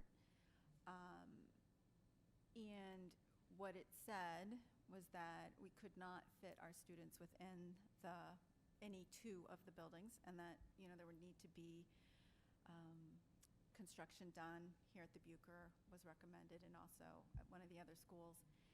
And the issue was the appetite of the community. The appetite of the community was to do nothing because it was going to be expensive. And what you've said is that it's important for us to have a long-term vision that addresses all the issues and then wrap that into what the community can expect. And I think that's what's going to be crucial. So I appreciate that you've made that sort of update there. And Michelle and I, or was it you and I or just Dana and I, were also involved in that other master plan. And I was here in the audience when that was presented. And again, that was a vision that didn't really reach the community. We didn't have community buy-in. So it's more than, you can't make these things in isolation. And I do feel that part of getting community buy-in is for us to be developing our relationships with the other elected officials in town, and so I hope that we'll continue to do that. Anyone else? Okay, I have a couple questions and things, and I stopped him when I was signing the warrants and had a nice chat with Tom a little bit about this, so I apologize. You've heard a little bit of this before. I have been uncomfortable with the overall goals this whole time, and I couldn't really put my finger on it until I saw this more and unpacked it, but I feel like goal number 1 and goal number 4 are getting at the core problem, which is, what does this district look like? What is the long-term vision for our district? But I think there's an elephant in the room, and that we're not talking about it, which is financial viability and the tension over the budget. And the last round of the town meetings and the teacher's contract and the OPEB and what Michelle was talking about, I actually really agree with. I think the community is sort of screaming at the top of its lungs for a path to financial viability and facilities viability. And I don't see that goal number 1 or goal number 4 necessarily address head on the real problem, which is we have wants and needs in our district that we can't pay for. And I don't think it's entirely the school district's responsibility to solve that problem, but as the main budget driver in both towns, we're the elephant in the room. I hate to say it, we're the elephant. And every year it comes to the budget and it's the same thing, and there's this tension between the school and the voters. And I think to me, that's where this set of goals has missed the mark a little bit. And I actually feel like the district has to take not just a complementary role. I think the district has to be the leadership role here. Like, I think this is the conversation that needs to happen, where we convene and really get to brass tacks about how are we going to continue to run this district, because every year it's getting worse and worse and worse, and we know where it's coming. So it's not that I don't applaud the idea of goal number 1 or goal number 4, but I also feel like I'm concerned about silo planning. So we've got Portrait of Graduate, we've got the strategic plan, we've got the athletics facilities improvement master plan, aka the turf group, which Tom has corrected. We've got that part of it. Then we have the overall facilities plan. Then we have the town of Wenham master plan and the town of Hamilton master plan. So we have 6 to 7 concurrent big planning projects that all might yield different results, different timelines, different deliverables. So the thing I'm really flummoxed by is that we do have a need for a strategic plan. And I know that, Tom, you said for the SOI, which we're going to get to, we need to have a facilities master plan. That's like a box you have to tick. So how do we fulfill the criteria for these grant proposals, for lack of a better word? But we're not really addressing the problem, which is that we are running the district into the ground financially. Like, we're running out of money and we're cutting services. And I don't actually think our goals are going to help with that. So I do have a little bit of a long-term, I have a concern with that. And I sort of went through, because I'm also very type A. I love that Mr. Tracy said that. I counted 7 different committees of some kind. There's the Portrait of Graduate design team, the strategic plan design team, the World Language Advisory Committee, the DEI leadership team, the professional development committee, the athletic facilities improvement steering committee, and the facilities master planning advisory committee. Those are all in these goals. And then in addition to that, there are at least maybe 5, I think we've now established 5 different consultancies that we're going to spend more money on. So there's Battelle for Kids for Portrait of Graduate. There's the TBD strategic plan consultant. There is the auditor for DEI. There's the designer services for the athletic group. And then there's the consultant to update the 2014 master plan. So we have 7 committees, plus the 2 in the towns, 5 different consultancies, all going at the same time. I just feel like we need to streamline that problem, and I think the district has to take leadership of it. So it's not that I don't applaud the effort. I just think we've missed the mark. And one of the things that's frustrating to me is I'm hesitant to know what happens if we don't get the SOIs, if we don't get the MSBA. Like, what is the plan to deal with our buildings look like if we don't have outside funding? Because every year we kick it down the road, it's not like Cutler gets better every year, like the Band-Aids only last so long, and I don't know how many Band-Aids you can actually put on the building before it really has a catastrophic failure. So that's my high level concern with these goals, and I've had a hard time figuring out what was bothering me until today, until I sort of looked at it. And I know we've seen it 3 times, but I will say the committee didn't really have, like, the first version we saw it was basically this. You've added deliverables and refined the timelines, which I think is commendable. And I structurally, I really appreciate that. But high level, version 1 and version 3 are almost the same document with some formatting changes. And the committee didn't have we didn't have input into those high-level goals, and we've given you feedback over and over, but like, I'm not inclined to actually think that these are the right goals right now, because I don't think we're addressing the elephant in the room, which is long-term financial viability. We have a lot of planning and a lot of committees and a lot of consultants that are gonna come back and tell us, you guys have a major problem. Like,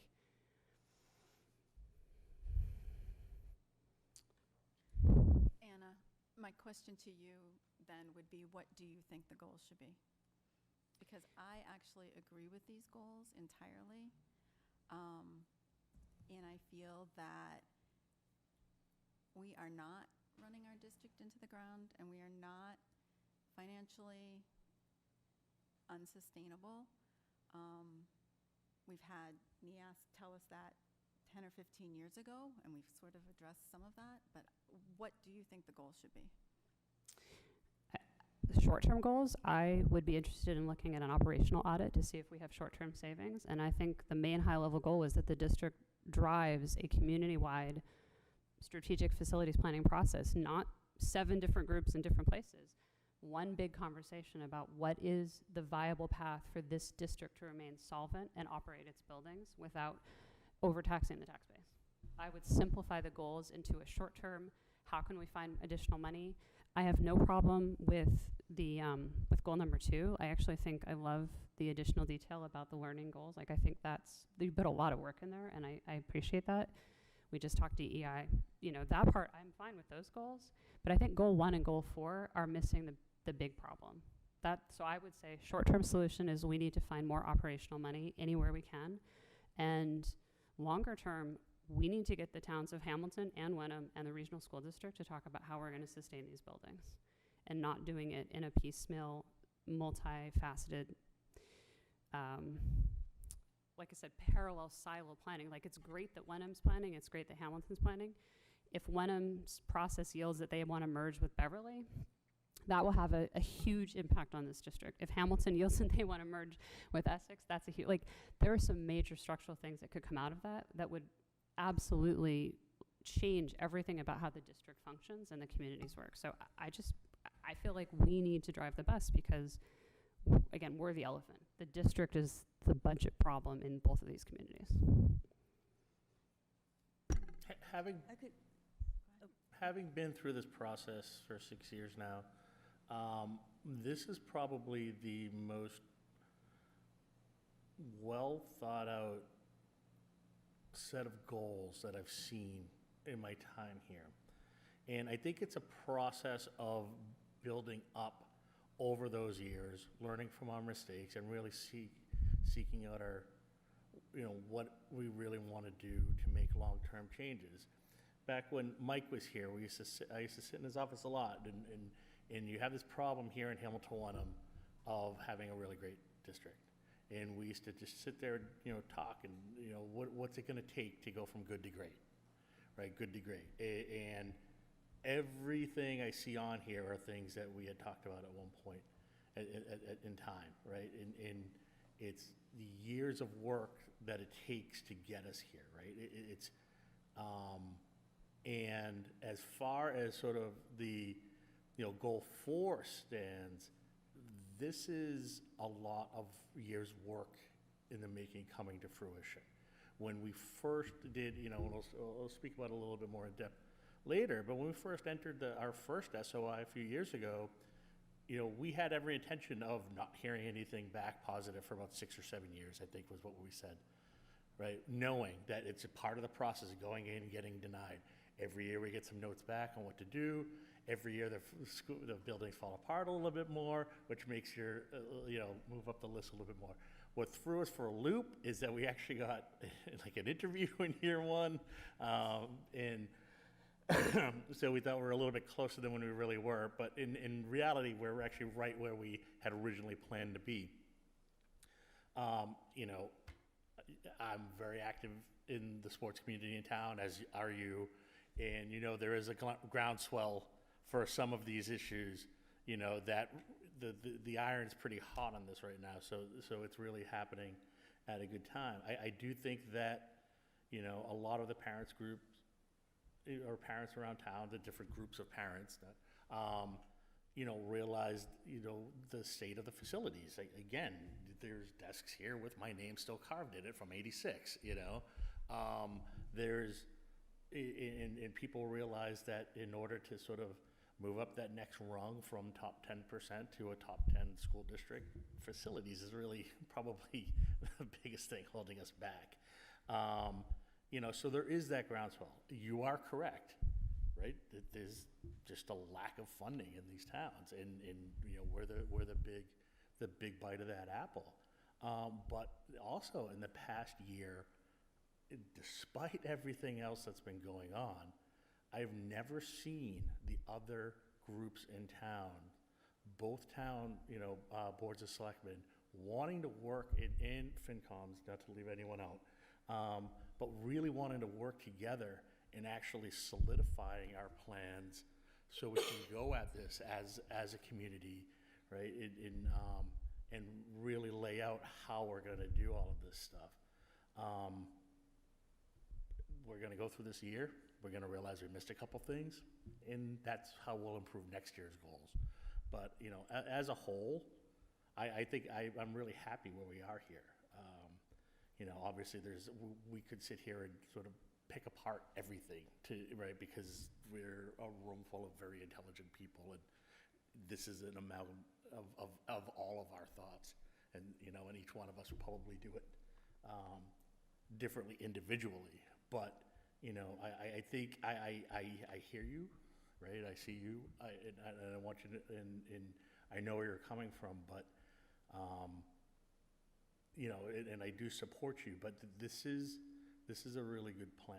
And again, it's not perfect, but I think that, if anything I could say to sort of to ease your worries a little bit, I think this is a really great direction for our district moving in the next year or so. There's a lot of work here to be done, though. So, a lot of work. You guys feel like you're ready to vote? You do want to vote, right, Mary Beth? Yes, that would be Yes. great. All right, Ms. Carr, would you like to make a motion? Yeah.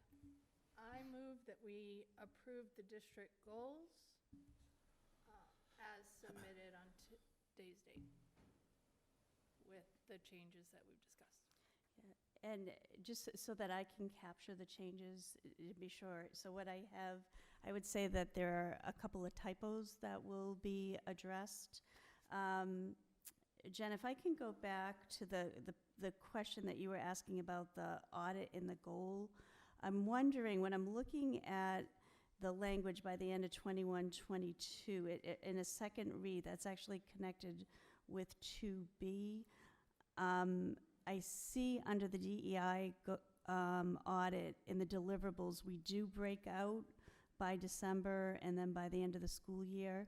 Does that meet the concern that you raised? I just want to check that to make sure that I've got the right. Can you tell me which line you're? Yes, I'm on goal 3, Okay. right? And when I look at the goal is actually not indicating when the audit is going to occur. That occurs in the deliverables. But the deliverables do outline that by December of 2021, let's see, oh no, you're right. Sorry, by the end of the 21-22 school year. Yeah. Yes. So we would make the change to change the dates for the second deliverable to indicate that the audit report would be done in the fall. And then we would also add both in the deliverables and the action items that we will be employing an outside consultant to work with us in terms of the audit. So we'd put that language in there. And then, let's see, I've got that. And those are the content goal changes that I have.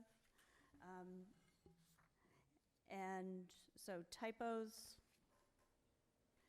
the change in the deliverables for goal 3, and to add that we will have a consultant in as a contributor to the audit. And then moving forward, with the rest of the goals as stated. So those three things. So I think it would be fine to say vote the goals with the recommended changes, and just reviewing those would be the changes that we would make. Those are the ones that I've written down. All right, so I think we had a motion by Jen. Do we have a second? Second. Second by Michelle. All those in favor? All those opposed? All right, that's a 5-1 vote. The goals pass. Okay, next, teaching and learning update. There we go. This evening is the debut of our elementary and secondary directors of teaching and learning. Jen Clifford, principal of Cutler Elementary School, and Eric Tracy, principal of the high school. They have been working to start the process of rebuilding and restructuring. They have hit the ground running even before their actual title jobs start. And I wanted you to hear the work that is being done, so that you see the progress that is being made and the ways that we are moving the restructuring and the recovery forward. So with that being said, I will turn it over to Eric and Jen, and I will log off of the AirPlay so that you can log on.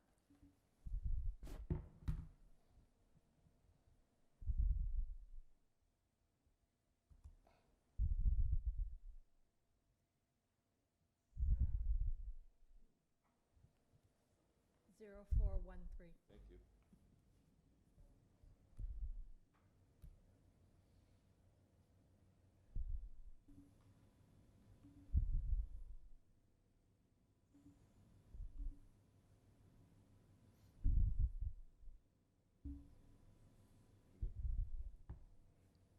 So we're just going to share tonight some of the work. I say that I've been on an archaeological dig for the past month or so, because we're really starting to have conversations and coming out of, where we've been with this pandemic for over the past year. I forgot that I needed to have a babysitter tonight at home, that school committee wasn't happening from my desk with my camera at home, So we are all starting to adjust as we see kids' faces on the playgrounds, and as we are starting to kind of remember what school was like before this pandemic. So tonight we're just going to update you and start to dust off some of the things that we used to do all the time really well that we just haven't been able to sustain this year. So we thought we'd find a good opportunity to build kind of a central place to keep all of the things that we're working on. This came down to building a Google site that we've called the Hamilton Wenham Center for Teaching and Learning. And this gives us an opportunity to combine things into one place, also to share it with our staff when they need to sign up for things. So let me take a quick hop over there. This is our first opening page of the site, and it really just begins with some of the welcome to our Center for Teacher and Learning, some of useful links, and then up on top we have a page for our mentoring program, professional development committee, the summer professional development, and then summer opportunities for our staff members. So this is really one-stop shopping for the next 8 or 9 things that we're working on, along with some of the things that will extend into the school year. We realize there's 2 of us, so we want to make sure that we are presenting information that's easy for teachers to access and go back to, instead of trying to search through their inbox for a message that, did it come from Jen, did it come from Eric, where did it come from? We're trying to create, and we're just building this one tab at a time as we start to put some of these programs together. So the major work that we've been able to accomplish in the past, 30 days, nights, weekends, we've really been trying to get everything off the ground and up and running, and our teacher mentoring program was important for us. During the pandemic, it was very difficult to run, and it really a lost opportunity for some teachers, so we've rebuilt that. We've recently hired 2 teachers who will run the mentor program, Kirsten Losi and Matt Jones, and Matt was the mentor coordinator for a number of years, 2 years ago, so he has kind of the organization and coordination, while Kirsten will work with him to get it all up and running and start it out with our first event when we meet with our new teachers in August.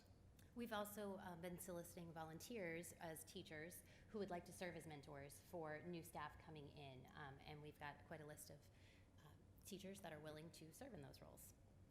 And so the elementary restructuring, we're really excited to announce that we have instructional coaches, teachers that are going into these positions at the elementary schools. Bridget O'Donnell will be the Winthrop instructional coach starting next year. Mary Adamo will be the Cutler instructional coach. And we're still looking for an instructional coach in this building, and Ben's got some great prospects that we're reviewing resumes. And they are going to start going through training with us. We have all signed up for the student-centered coaching through the Diane Sweeney group, and that's a program that both the instructional coaches and the elementary administrators will be partaking in this training this summer, so that before we start the school year, we'll be able to get those 6-week coaching cycles in place and really start to use that structure together in the classrooms. Linda Mastriani is going to be our district elementary library technology specialist, and we're thrilled to have Linda move into that role. She's been a teacher both in this building and at Winthrop. I think she even worked at Cutler. I know she was a student at Cutler at some point, and she's teaching at Cutler right now this spring. So we're happy to have her in that role. And Annie Drews will be our district elementary literacy intervention specialist. It's quite a title. We've worked on that. So Annie will be overseeing a lot of our work that we're doing in literacy and these multi-tiered system of supports.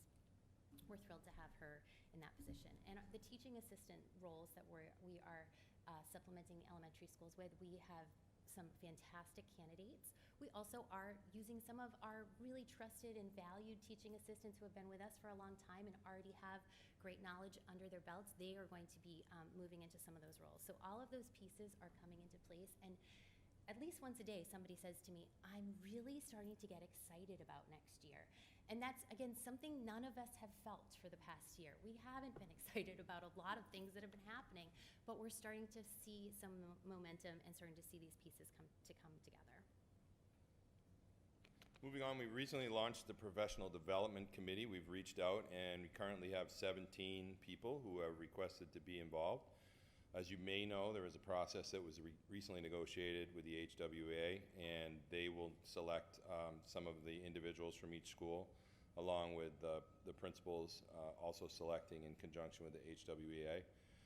We will have our first meeting next Thursday to kick off, and that committee will really be the overarching planning committee for any professional development in the district. It will all go through that committee, something we've never had, so we'll be able to coordinate that, and again, with our website, one-stop shopping. This group will also be responsible for planning our Wednesdays. 3 Wednesdays a month will come under their control, and they will determine the direction of the things that we need to plan, ensuring strong teacher voice and giving us experience that are aligned to our recently voted district goals. This summer we have some opportunities for teacher work in the district. We're really excited about a new partnership with the Ipswich Y and providing a summer literacy program for students that are currently in kindergarten, 1st grade, and 2nd grade as they learn to read. We know that's a really difficult process, and in this crazy school year, wackadoodle, I think was what you've been saying, Anna, kind of applies to all of it. We're really excited to be able to give kids some extra support, and that is a new partnership that we have running. It'll be at the Winthrop School. And then at the secondary level, we will be doing the bulk of curriculum work this year. We'll be really working towards kind of organizing where we are and laying out a direction to get our curriculum documents either completed or into that process of development. Some of them may just need some reflection by teachers. We have, I think at last count, 22 teachers who have signed up to do some curriculum work over this summer. They'll be supported by the district, and then some of that will lean into the school year as we get closer towards our accreditation. If you remember, one of our accreditation goals that we basically gave ourselves a negative mark in was curriculum, and that's really going to be a strong focus for secondary this year.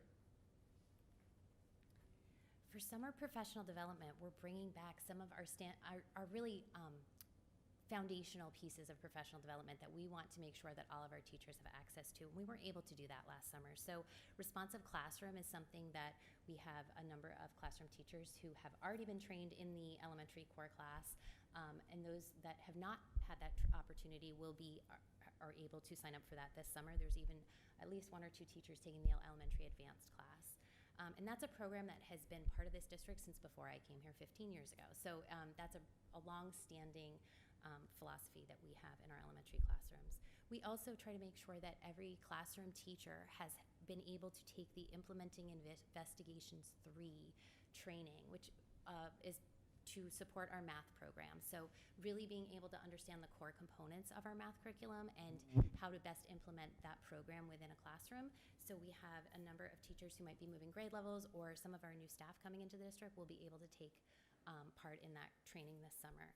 And I'm also working really hard to be able to offer a science of reading class that will be a graduate level class for our elementary teachers. So we've been working with a couple of different vendors, thinking about different options.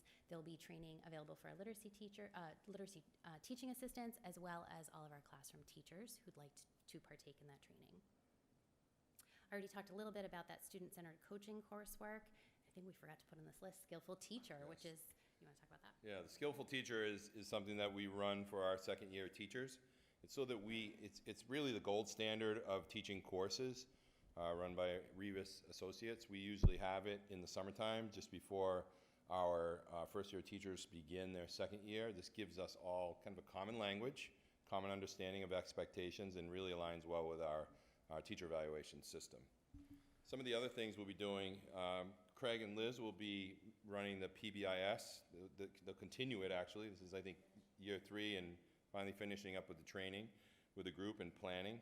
And then we're offering a course for secondary teachers called Moving Schools Forward with Redesigning Classroom Experience. That'll give people an opportunity to really think differently about some of the things that have happened over the last year and a half or two, and start to kind of redirect their focus. The final thing we're doing is book groups. We reached out to our staff and asked about people who may want to facilitate book groups. We've been able to get 6 different books for this summer. So if you remember a couple years back, we had, I believe, 5 book groups. Some were duplicate because we had so many people who wanted to be involved. Some of the books include Essentials of Assessing, Preventing, and Overcoming Reading Difficulties. Also, Equipped for Reading Success. The book Stamped. Book Quiet, The Power of Introverts in a World That Can't Stop Talking. Book that we want to do more than survive. And then The Power of Neurodiversity, Unleashing the Advantage of Your Differently Wired Brain. So essentially, teacher leaders are asked to run the book groups. They will do it online, and then at the end of the summer, they'll have a face-to-face meeting, and they'll also have to turn in a paper related to the book so that they can get their professional development points. Did I get them all? I think so. So this MTSS initiative that we really started, Carolyn, over a year ago, right, with the ECLC group. We are going to be starting with our MTSS consultants as a district-wide initiative at the end of June as part of our leadership retreat. We'll be talking as a district and starting to plan this MTSS framework.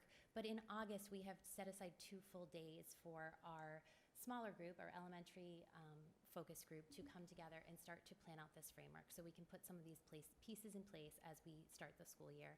And we will continue that work throughout the school year. So we'll be working with 2 consultants that are really nationally known for this multi-tiered system of support work. And we're looking forward to bringing back together some of those members of our literacy data team that spent hours upon hours analyzing this immense amount of literacy data. We looked at, about a year and a half ago, we were looking at 3 or 4 years of student data at the elementary level, and really starting to drill down into where were places that we needed to be building out more supports for our students. And finally, we have our new teacher induction program, and that, again, didn't run last year in the way it always has. So we've reignited that, created the 2-day program that'll run in August. Just that week before school starts, we'll have our new teachers come in.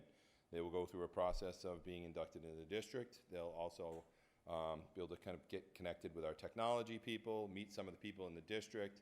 We'll do a tour of the district and really try to help them make some connections before school starts the following week. So that's really, I think it's an exciting event to really kick off the start of the school year. So this is really just a quick 3 months at a glance, and then some of the things that we're doing.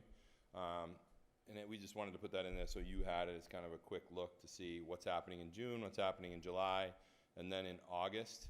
And really, all the things we've talked about are launched and off the ground. We're really working towards now getting them propelling forward into the school year and really connecting the dots, if you will, with our district plan and you taking advantage of all of these pieces that were, in quote, missing, I guess, if you will, in the past. And we'll certainly take any questions if you have them. Does anyone have any questions? I have a gripe. Can I? Go ahead, Michelle. When you're looking at the curriculum at the high school, one thing that I've encountered that I feel is an issue is that when you are making your course selections, you have choices on what you want to take for science, and whatever you pick counts for your science.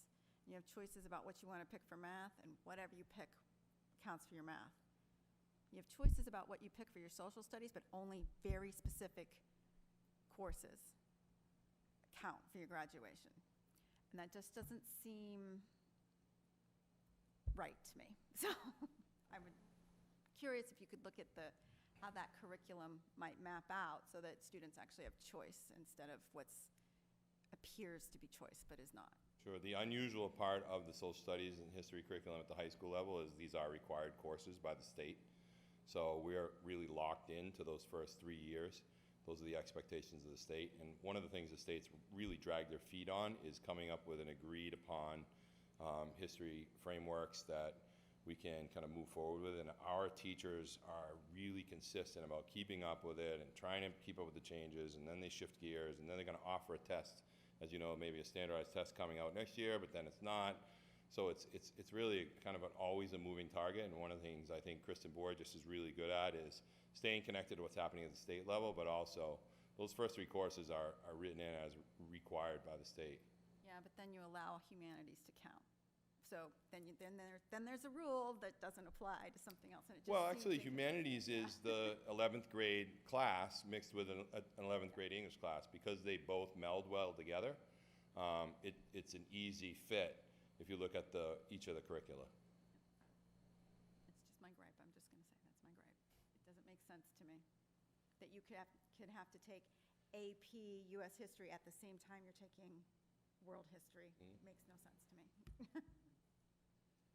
And only one of them counts for graduation. Right. I'd just like to thank both of you and the leadership team. Coming off of this year would be easy for all of you to say, forget it. Yeah. You know, I'm done, I'm spent. But what we have seen in the district goals, and this is outstanding. I'm not going to say it publicly. I guess I will. I kind of wish I had a 5th child so I could still be here. But that ship has sailed, so that's not going to. But I just want to thank you all. I mean, this is outstanding.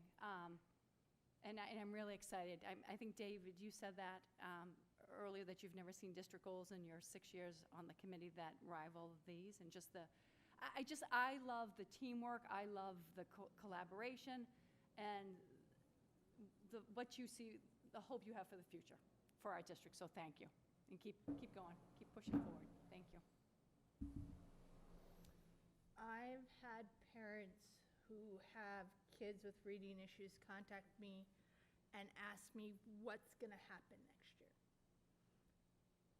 Well, can we have just a little piece of something that can be communicated to parents, particularly those who have kids that are at risk, so they know exactly or as close as you guys can get what's happening next year? Sure. The first thing I would say is I really encourage you to have them contact their school principal right away, because how I answer that question might depend on a child's literacy data, to be honest. That's how we're making decisions about what children need and what they will be receiving. We're really making data-driven decisions. So we're happy to report there's lots of kids that we were worried about this year, that their end-of-year data looks really strong, and we'll monitor that again at the beginning of the year. So somebody who's receiving reading services right now may not be in need of those services next year. So we will have a district literacy intervention coordinator. I didn't get that title right, but it's a long one. And so she will be overseeing the intervention services across the district. So we're really trying to come at this from a variety of angles. So we're really looking at what's happening in the classroom and making sure that what is happening in the classroom for all children is the most effective type of instruction, so that we are reaching as many children as we can. Because we actually know through this literacy data work that we were doing when the pandemic started, that we're not always doing what's most effective for all children. So that's one of our first layers of this multi-tiered systems of support, is building in those core instructional pieces in the classrooms. And at the same time, doing the progress monitoring and our benchmark data assessment, benchmark assessment data, using those pieces of data to make decisions about what children need. So there will be teaching assistants under the supervision of the intervention specialists that will be delivering services. And for a lot of kids, that's what they're already getting. That's exactly what's happening right now in classrooms. So the difference is we're going to have one person overseeing this at all 3 schools, because what it hasn't always been happening is the same thing at each school. And we want to make sure that we are doing things as consistently as possible, using the same resources, and really using the same set of data and the same set of decisions to decide what students need. So I'd be happy to come back when the team is in place in the fall and answer more questions. I think I'd feel much more, feel that would be a great time to do it, when we have the team in place and they can really talk about what they're doing. You can add to that? Yeah, I would just add to that one of the pieces of the new system is having someone in place who's a core part of their role is to work with those teaching assistants to train them and make sure that they're up to speed. We right now are fortunate to have some really talented literacy TAs, but moving forward, knowing that if we bring in folks, and we are bringing in more TAs than we have had in the past, that there is someone whose job it is to train them and get them going. Whereas in our current system now, they come in and the literacy or the reading specialists are working with kids, and it's not really in their schedule to work with those adults. And so having someone to help get them trained and get people on board when they come in is really going to benefit kids. I just think the more communication we can have in between your guys' group and the parents, the happier the parents will be. And this is just a request for myself. Can I get the summer reading list? Because I would love to learn more about what you're doing, and I have the summer off, just like some of the teachers do, so I can do extra reading. Sure. Thank you. I hope you see a theme of systems. I think one of the things that we're doing in our work is trying to establish systems across the district, because as Mary Beth has told all of our staff, there's lots of heroic efforts happening by individuals. And so how do we continue to establish systems that work together to support each other and to support students throughout the district?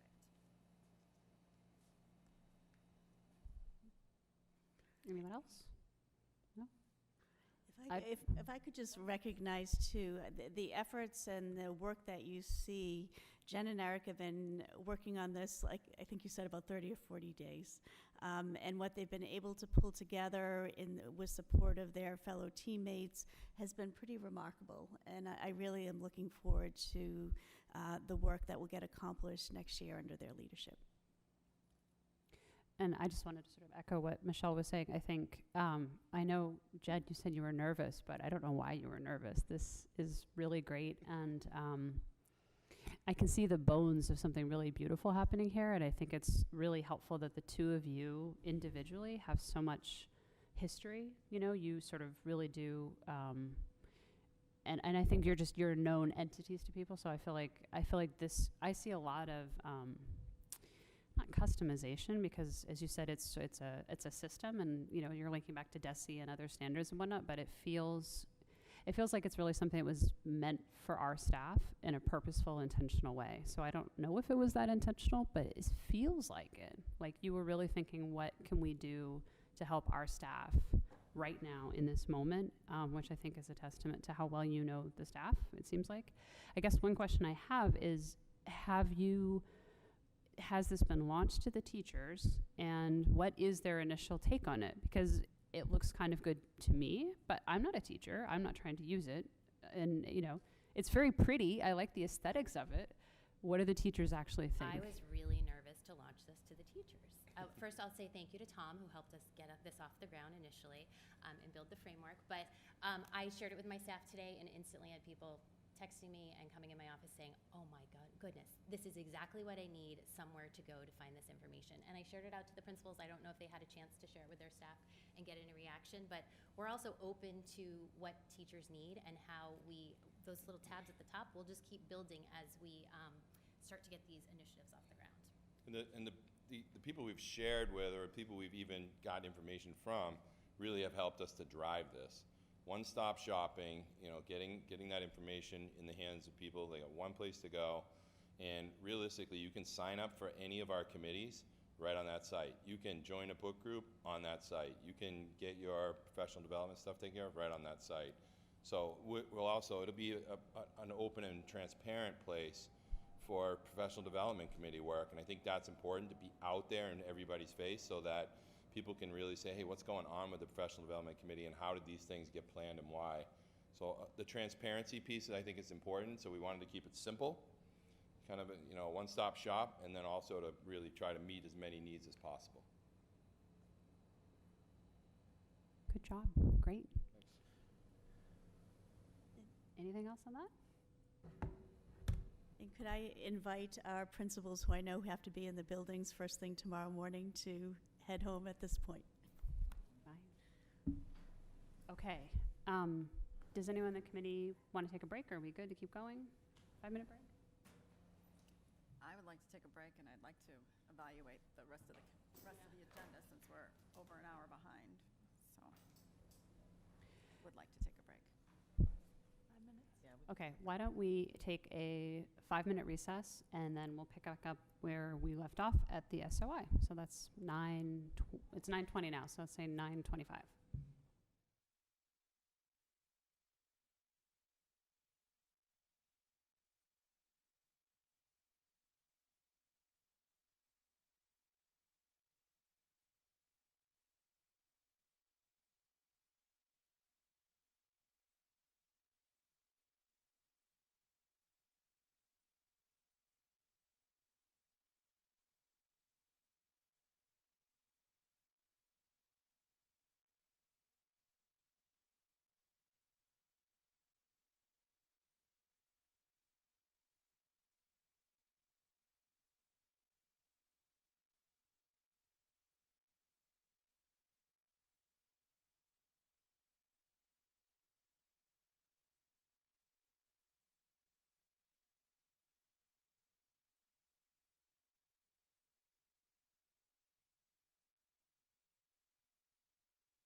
and because we don't really have that much more that's substantive. There's a lot of reports, and then there's a lot of not reports. So I think if we can be thoughtful, I don't think we're that far. I mean, I agree we're late, but I don't think we have that much left to do that's actually substantive. So Well, we do have the executive session, which could be right. So quite a bit, and being the only member of the negotiation teams that was at the last meeting, I do plan to leave at 10, so if we're not going to have the executive session start by 10, we might not be able to have it. So. okay. Well, let's keep moving. Tom or Mary Beth, you're up for the SOI on the elementary schools. Yep, I'm happy to present that. All of the information was transferred from last year's applications. So for the Bucher Elementary School, for the Cutler Elementary School, for the Winthrop Elementary School. I believe this is the 4th time for the Cutler, the 3rd time for the Winthrop, and the 2nd time for the Bucher. We were not invited into the capital pipeline by the MSBA this past round. However, I should indicate to the committee that the Cutler School was quote unquote shortlisted, right? So we made it far in the process.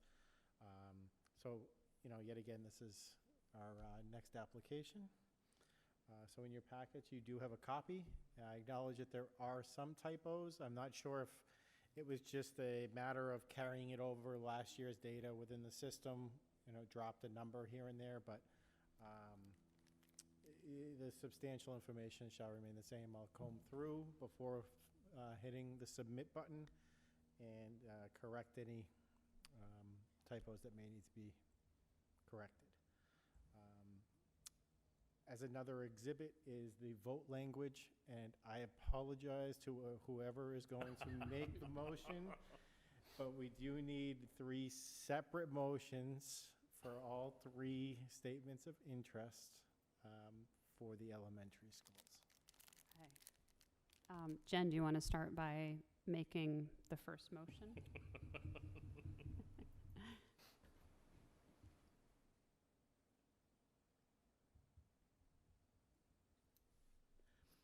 I move, having convened in an open meeting on June 2nd, 2021, prior to the closing date, the Hamilton-Wenham Regional School District School Committee of Hamilton and Wenham, Massachusetts, in accordance with its charter, bylaws, and ordinance, has voted to authorize the superintendent to submit the Massachusetts School Building Authority to the Massachusetts School Building Authority the Statement of Interest Form dated May 28th, 2021 for the Winthrop School located at 325 Bay Road, Hamilton, Massachusetts, which describes and explains the following deficiencies and the priority categories for which an application may be submitted to the Massachusetts School Building Authority in the future for replacement of or addition to obsolete buildings in order to provide for a full range of programs consistent with state and approved local requirements, and hereby further specifically acknowledges that by submitting this statement of interest form,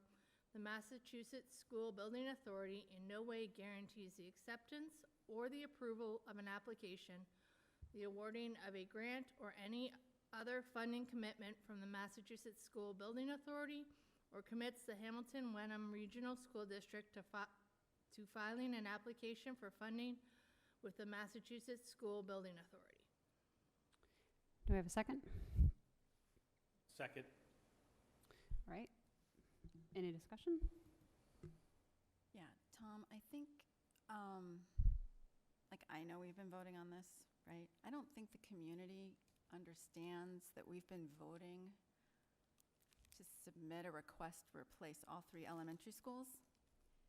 And working in a district where they're combining 2 schools and seeing literally the fighting between teachers and the community about locating a school, or relocating a school to combine schools. I believe we need to do this, but I believe that we are setting ourselves up right now for that kind of a fight in our community. And I would encourage us to not just vote this here, but somebody needs to go to each selectman's meeting, present it.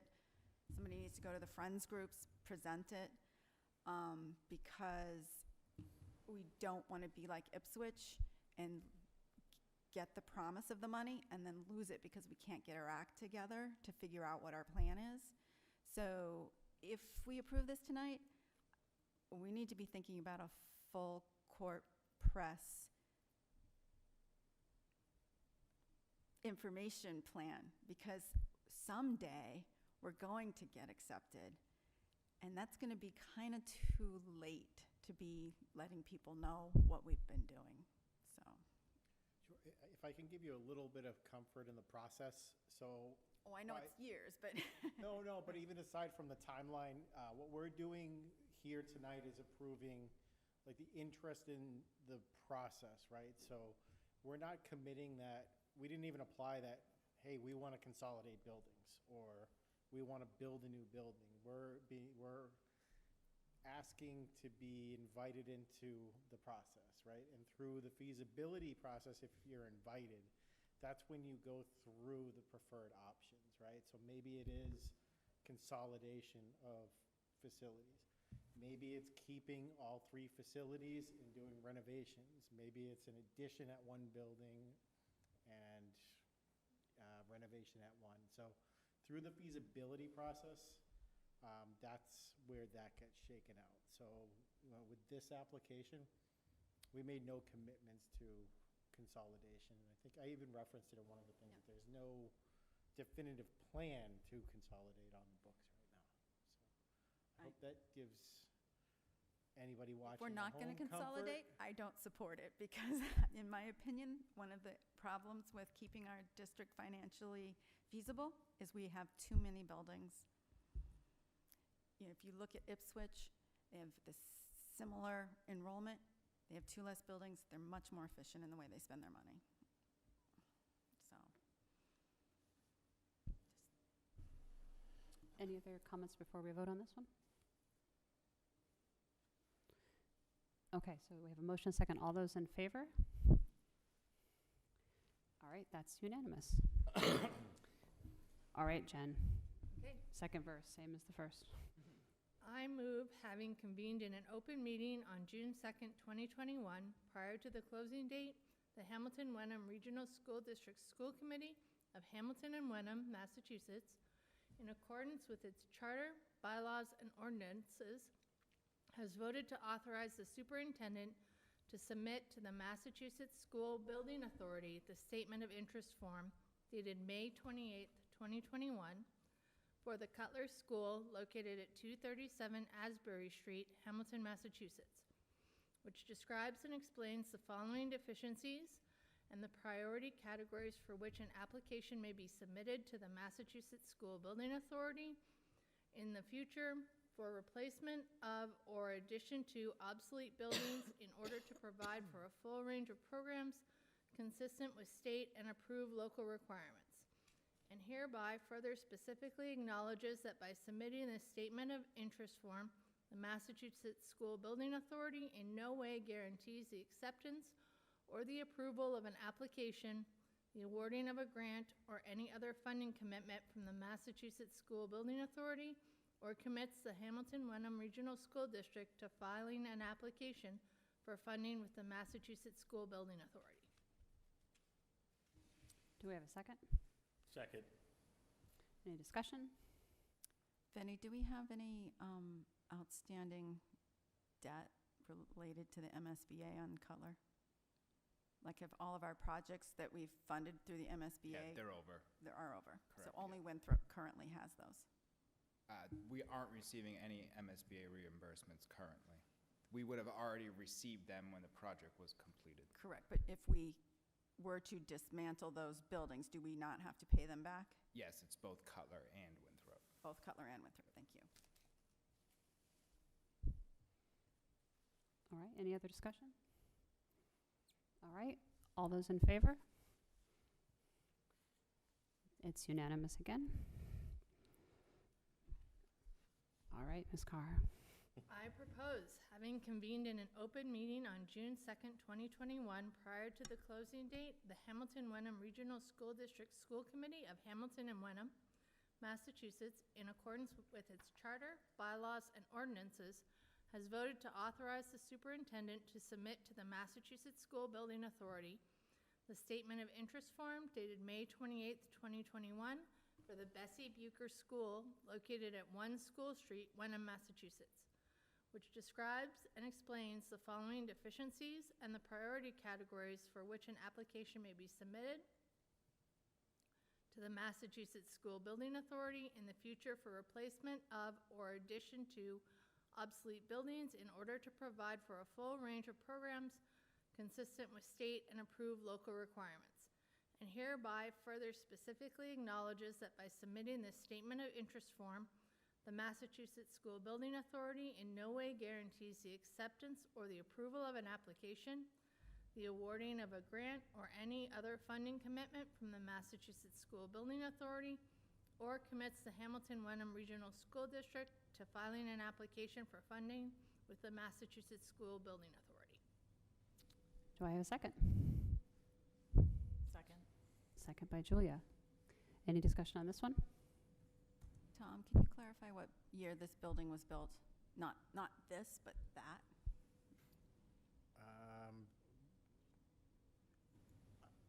I lost track of which building we were on, to be truthful. We're on Bucher right now. Yeah. We're on Bucher. Well, let me just look it up real quick. I don't Yep. want to get it wrong, so. Somebody had said a date to me recently, and I was like, I don't think that's right. For some reason, I thought Cutler and Winthrop were 52 and Bucher was 53. Even though it looks older, it's actually newer.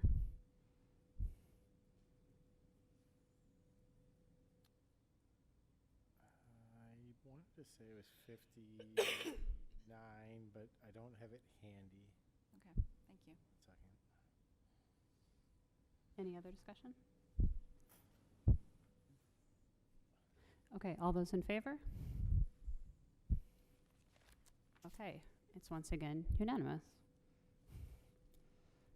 Thank you, Tom. 1953, my apologies. I was right. School district trivia. Okay, next up is the land acknowledgement. And why don't we start with the motion and we can have the discussion from there. I move the Hamilton-Wenham Regional School District formally adopt the land acknowledgement provided below to be read once a season, quarterly, by the school committee at the opening of their meetings. With this adoption, the school committee empowers the district to incorporate the land acknowledgement into programs and operations such as events, course curriculum, digital content, and/or physical markers at the discretion of the appropriate administrators, teachers, and faculty advisors. Do I have a second? Second. Second by Julia.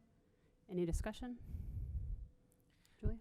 I think the use of the word empowers is very important because it's not compels or forces.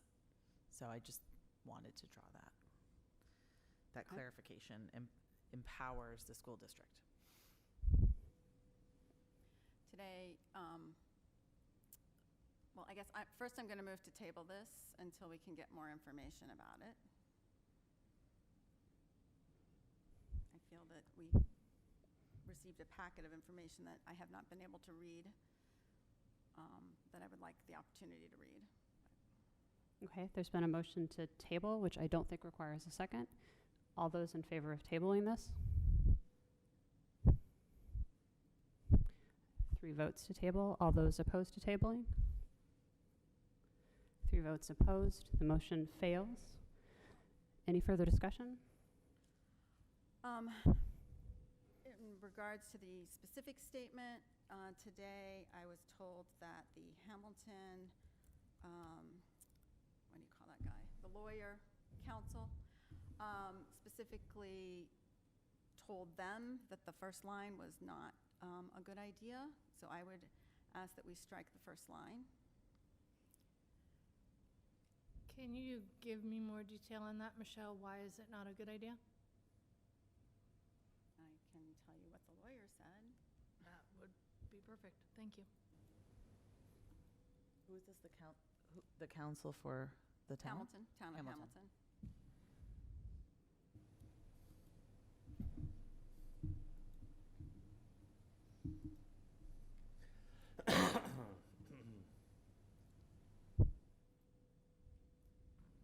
My preference would be to delete the first sentence, as it would not want to create or otherwise suggest a potential claim challenging the ownership of any land owned by the town, even if such claim is defensible.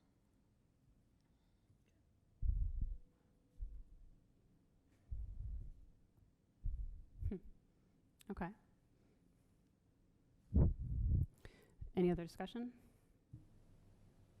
I have plenty of other things to say, but I wanted to bring that to your attention first. Thank you. So then I need to go back to the statement again.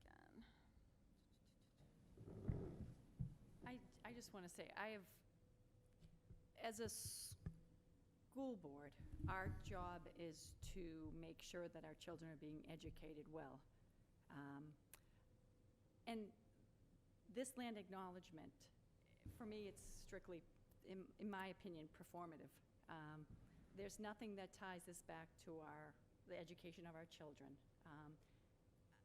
I would want to see our strategic plan put forth first, and I would see this falling, if it were to be part of it, to fall underneath it. But for it to just, for us to do this now, it doesn't sit well with me, because it's not tied back in with back to our children and our education. If we had a presentation saying, that members of our school committee are asking DESE to look at the frameworks, if there was some actionable items here, but for me to make a statement, or for us to make a statement without having any connection to our students, I'm not in agreement with it.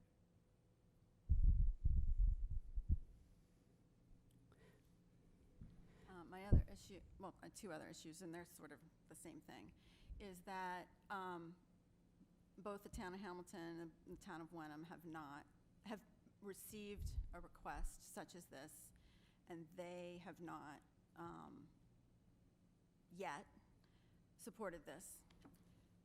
We are a school district that is inside of those two boundaries of those two towns. If those towns are not ready to make such a statement, then I don't think that it's really within our jurisdiction to be making that decision. And the other part of this does go to that this isn't really our issue. This is really in the purview of the state of Massachusetts or with the towns, because we're not the geographical government of the land. We just happen to live within the land. So I don't really feel that this is within our jurisdiction.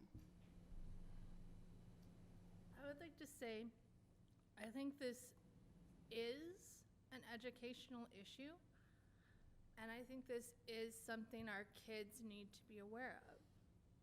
We weren't the first people to inhabit this part of the world, and it's important that our kids realize that. So in that manner, it is absolutely an educational issue.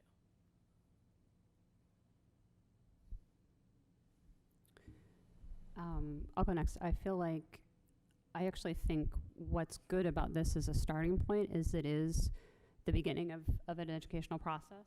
And to your point, Michelle, I actually think this statement is a recognition. It's not meant to be the definitive be-all, end-all. And if you look at sort of the underlying premise of doing a land acknowledgement in the first place, it's not meant to be a definitive statement of ownership at all. And that's why you see other districts, other municipalities, major research universities, the Oscars, all around us. People have been doing this, municipal governments, federal governments.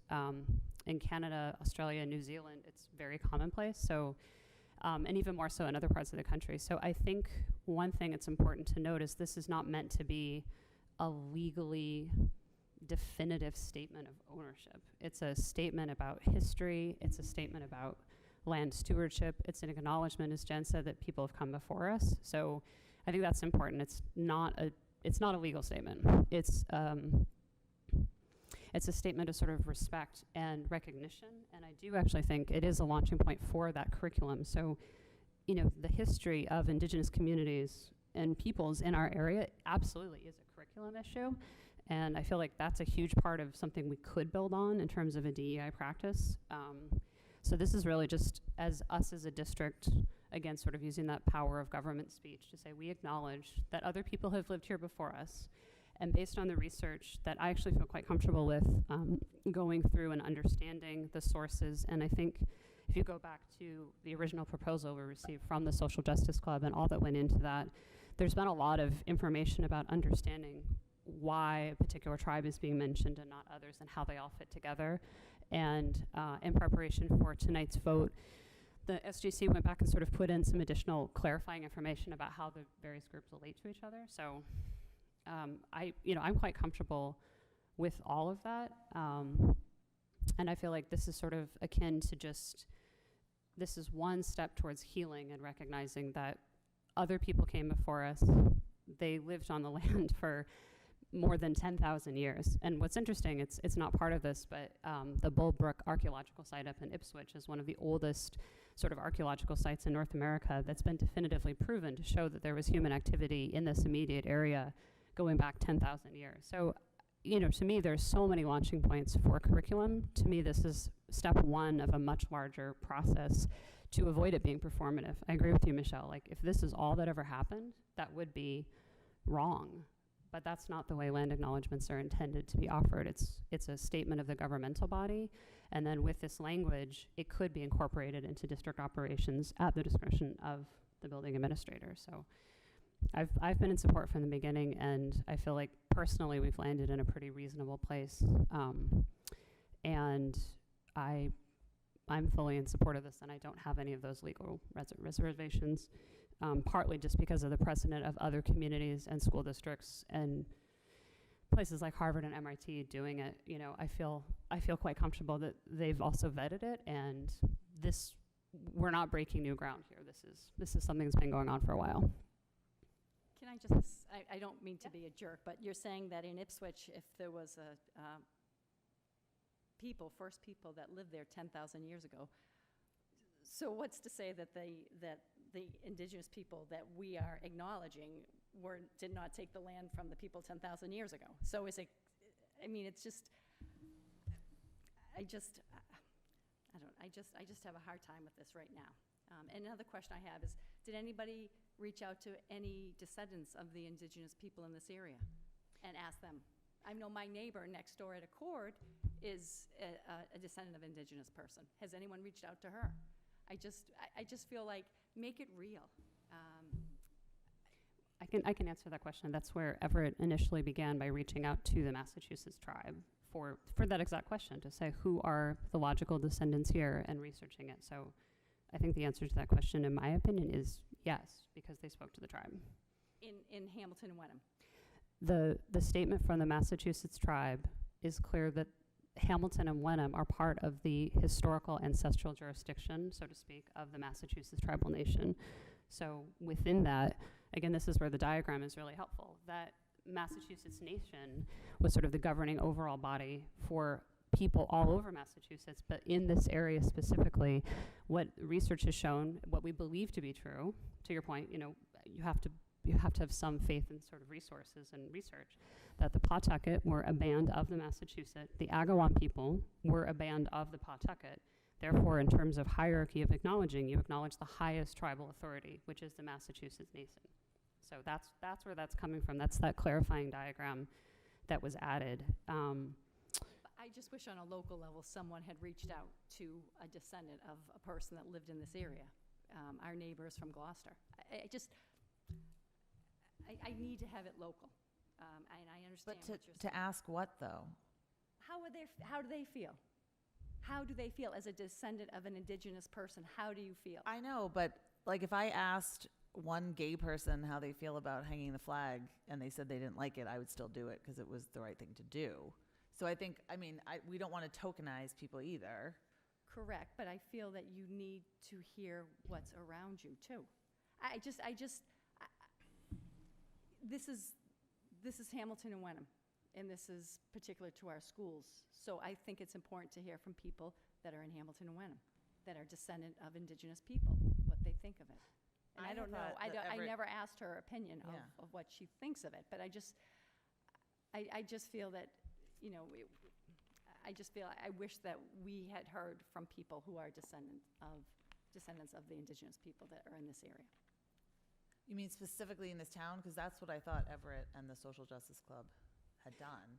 Right. Well, there's sort of two issues with that. One is that the Massachusetts tribe is sort of the governing area for these two towns. So that's just sort of how those hierarchies worked. I think the other thing is that in terms of identifying people who live here, who lived here from descendants 400 years ago, this is where, again, this is a great teaching opportunity. If you look at the colonial record, the Agawam people, as an entity, there are no known living descendants. It's not like there's the Agawam tribe that we can point to and say, oh, here are the Agawam, or here are the Pawtucket. Because of the patterns of colonial settlement, a lot of those groups as individual subsets don't exist, but the larger entities do exist. That's why you see sort of these bigger groups. So if you look at Indigenous history anywhere across the country, I mean, there are thousands upon thousands of named tribes and communities that are no longer extant, so to speak. They are extant in their higher body, you know? So it's part of what's happening here is that we are applying a colonial mindset of ownership and lineage in a way that doesn't necessarily exist. The idea of kinship was different. The idea of land ownership was different. The idea of tribute was different. So these are all teachable things that could come from this. But again, this part of it is sort of step number one. So I think I hear what you're saying, Michelle. I do. I don't want to dismiss it, but I would counter that. I think that Everett and the Social Justice Club did contact and got directly from them their preferred wording, which is what is presented here today. Can I just say, I didn't grow up in New England. I grew up in Fairbanks, Alaska, where the Alaskan Native culture is something that is incorporated into every single elementary school, every single middle school, every single high school. And I learned traditional Native arts and crafts. I learned carving. I learned beading. I learned, at one point in time, I knew like 7 different words for snow. And that shaped those experiences, which continued through high school, where I did have teachers who were Native Alaskan who shaped, Alaskan Native, who shaped my learning, shaped who I was as a person. So this, I think, is a very powerful first step in potentially creating a program that will help our children learn the history of our area and incorporate it into their lives. Is there any other discussion? I want to be careful how I say this, because I don't like this, but I don't like this for the same reason, like, I don't like saying the Pledge of Allegiance. Right? I don't like the idea of making these holistic, bold statements and speaking and having other people sort of being forced to speak. That being said, I do understand the importance of, you know, the step this takes for us in our district. I'm actually going to make a pretty bold move here and move to amend the original motion to remove the first line from the land acknowledgement.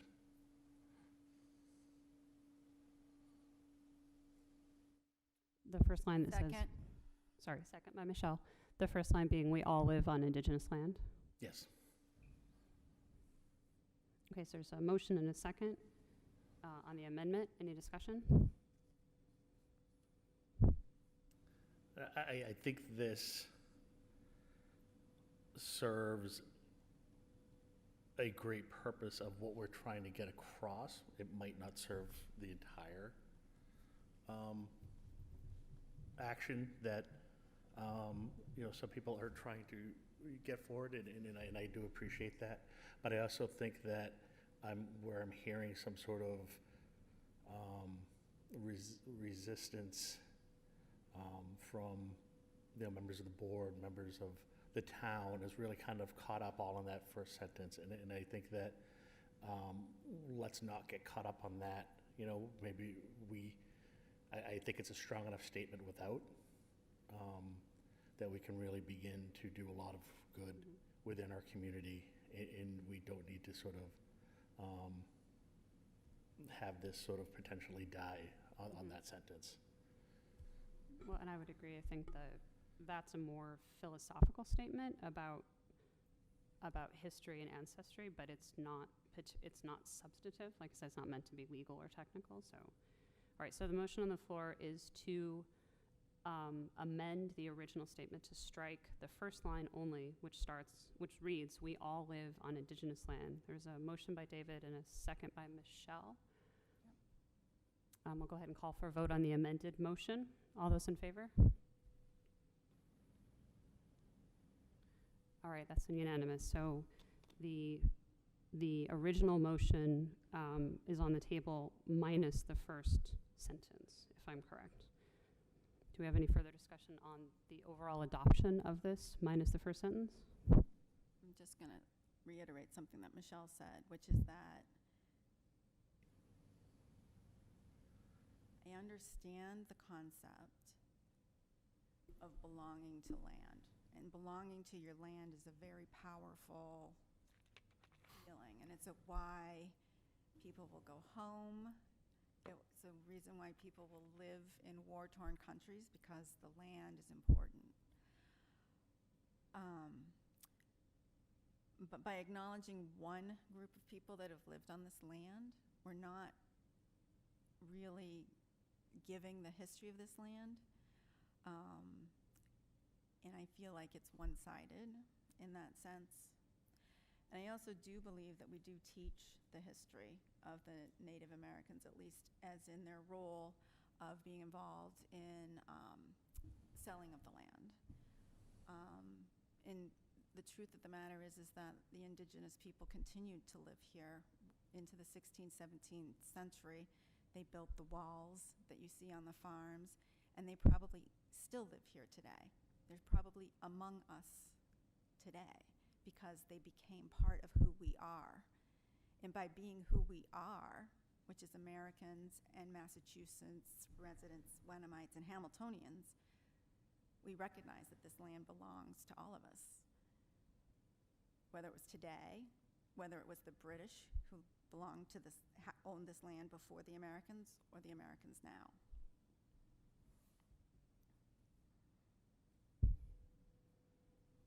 Any further discussion? All right, let's move to a vote on the amended land acknowledgement, which would read as written minus the first line. So all those in favor? All those opposed? All those who abstain? Okay, so the motion carries 4 votes in favor, no votes against, 2 abstentions. Okay. Anna, I'm sorry, just a point, I just happened to be clicking through. I think we accidentally overlooked the donation earlier from John Purdy, and I just want to recognize that John Purdy is working towards his Eagle Scout rank, which is something that's very should be commended. And he's donating some school kits for students to help them de-stress. And we approved it as part of the consent agenda earlier, and normally we actually pull out donations just to recognize that, and I just wanted to make sure that we officially recognize that. So great work, John. Just to Really clarify, he is not donating those things. He's asked to fundraise in order to do that project, and Okay. under our fundraising policy, he needs to have approval in order to fundraise, yeah. All right, thanks, Michelle. Okay. Thank you, David. Okay, next up, anything for finance and operations? Sorry? Anything for finance and operations? Nope. Nope. I can confirm nothing for policy. Superintendent's report? Yeah, just a couple of items to update the committee on. So we did finally get our ESSER 3 allocations. We've been allocated right around $650,000. We will need to have a plan in place by October 1st, 2021. So we are beginning to look at that, beginning to do some outreach to stakeholders to get different perspectives on what is needed with that funds, but we do now have that allocation. I'm also happy to share, but a little anxious about the timeline, that we have been hearing a lot at the state level around acceleration academies, which are 1-week academies designed to catch kids up in the core academic areas of early literacy and mathematics. What we received at the end of last week was an email from the state actually giving us a specific allocation for these, which is $46,000, which is a pretty substantial sum of money. The grant, however, has to be written by June 18th to get these up and going. June 18th, like 2 weeks from now? Yeah, like 2 weeks from now. So we're on it. We are pulling together what that will look like for our district, but that's a ton of money that will be really helpful to our students. And so that is a new piece of funding that has come within the past week. Secondly, I want to let the committee know that we have had a unanticipated resignation at Miles River Middle School, and that we are looking at the possibility of how we might use that resignation and reconfigure some things to look at the world language issue. We are all invested in getting 6th grade language back. We are not ready to put any type of proposal in front of you yet, but I do want to let you know that we are exploring some possibilities given this unanticipated change. So more to come on the 16th on that. And then Jen Clifford hit on a lot of things, but one of the things that we have not really had a chance to circle back around was the 4th district goal that had to do with MTSS and reading intervention for this year. And again, just to reiterate that we are working with some high-level consultants in the area of MTSS programming. The funding from that is actually coming from ECLC. It's a grant that we have. They will be working with our full leadership team on the second day of our leadership team retreat, and then, as Jen mentioned, really focusing in the summer on the literacy component of that. And at the same time, we are starting to do some of this targeted professional development around the science of reading, which will begin this summer and continue over the course of next year. So just a couple of updates for the committee. Awesome. Anybody have any questions, comments, applause? All right, capital committee reports. I do not know that we have one from capital. Michelle, we have not met. No report. Policy has not met. Negotiations will get an update from momentarily. I am not the chair. I do not have a report. I'm sure Dana sends her regards. Okay, topics for future meetings? I would like to see if we can, subcommittees meet in person. I know Okay. there's still some questions about that. And I think Governor Baker is still on the fence. Okay. Anything else? Topics for future meetings? Have we applied for a waiver to have any type of remote instruction in the fall? I know we have some individuals in our community who are severely immunocompromised. Yeah, right now at this point, what we are hearing from the state is that remote programming will not be required at the district level. Whether or not they are going to try to do something regionally is still under consideration, but that is, right now, we are being guided to not plan for any remote programming within a district for next year. Okay. So then, oops, I have to get the motion again. So then last up, moving to executive session. Sorry, let me get the motion exactly right. I move to adjourn into executive session Oh, for. sorry, I think, does the chair have to move to executive session? David, is that right? Okay, sorry, Jen. Thanks. It's like the blind leading the blind here. Okay.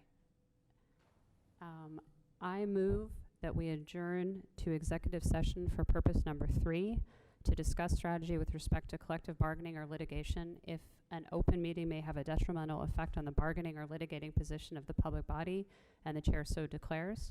I do declare it so, and that we will move to executive session and not return to open meeting. Second. Did I say that correctly? Okay. All those in favor? Roll call. Oh, sorry, roll call vote, thank you. David Polito? Yes. Jennifer Carr? Aye. Michelle Horgan? Yes. And Anna Siedzik, also a yes. So that's 4 votes to move to executive session. With that, we are adjourned from this meeting at 10:09 p.m.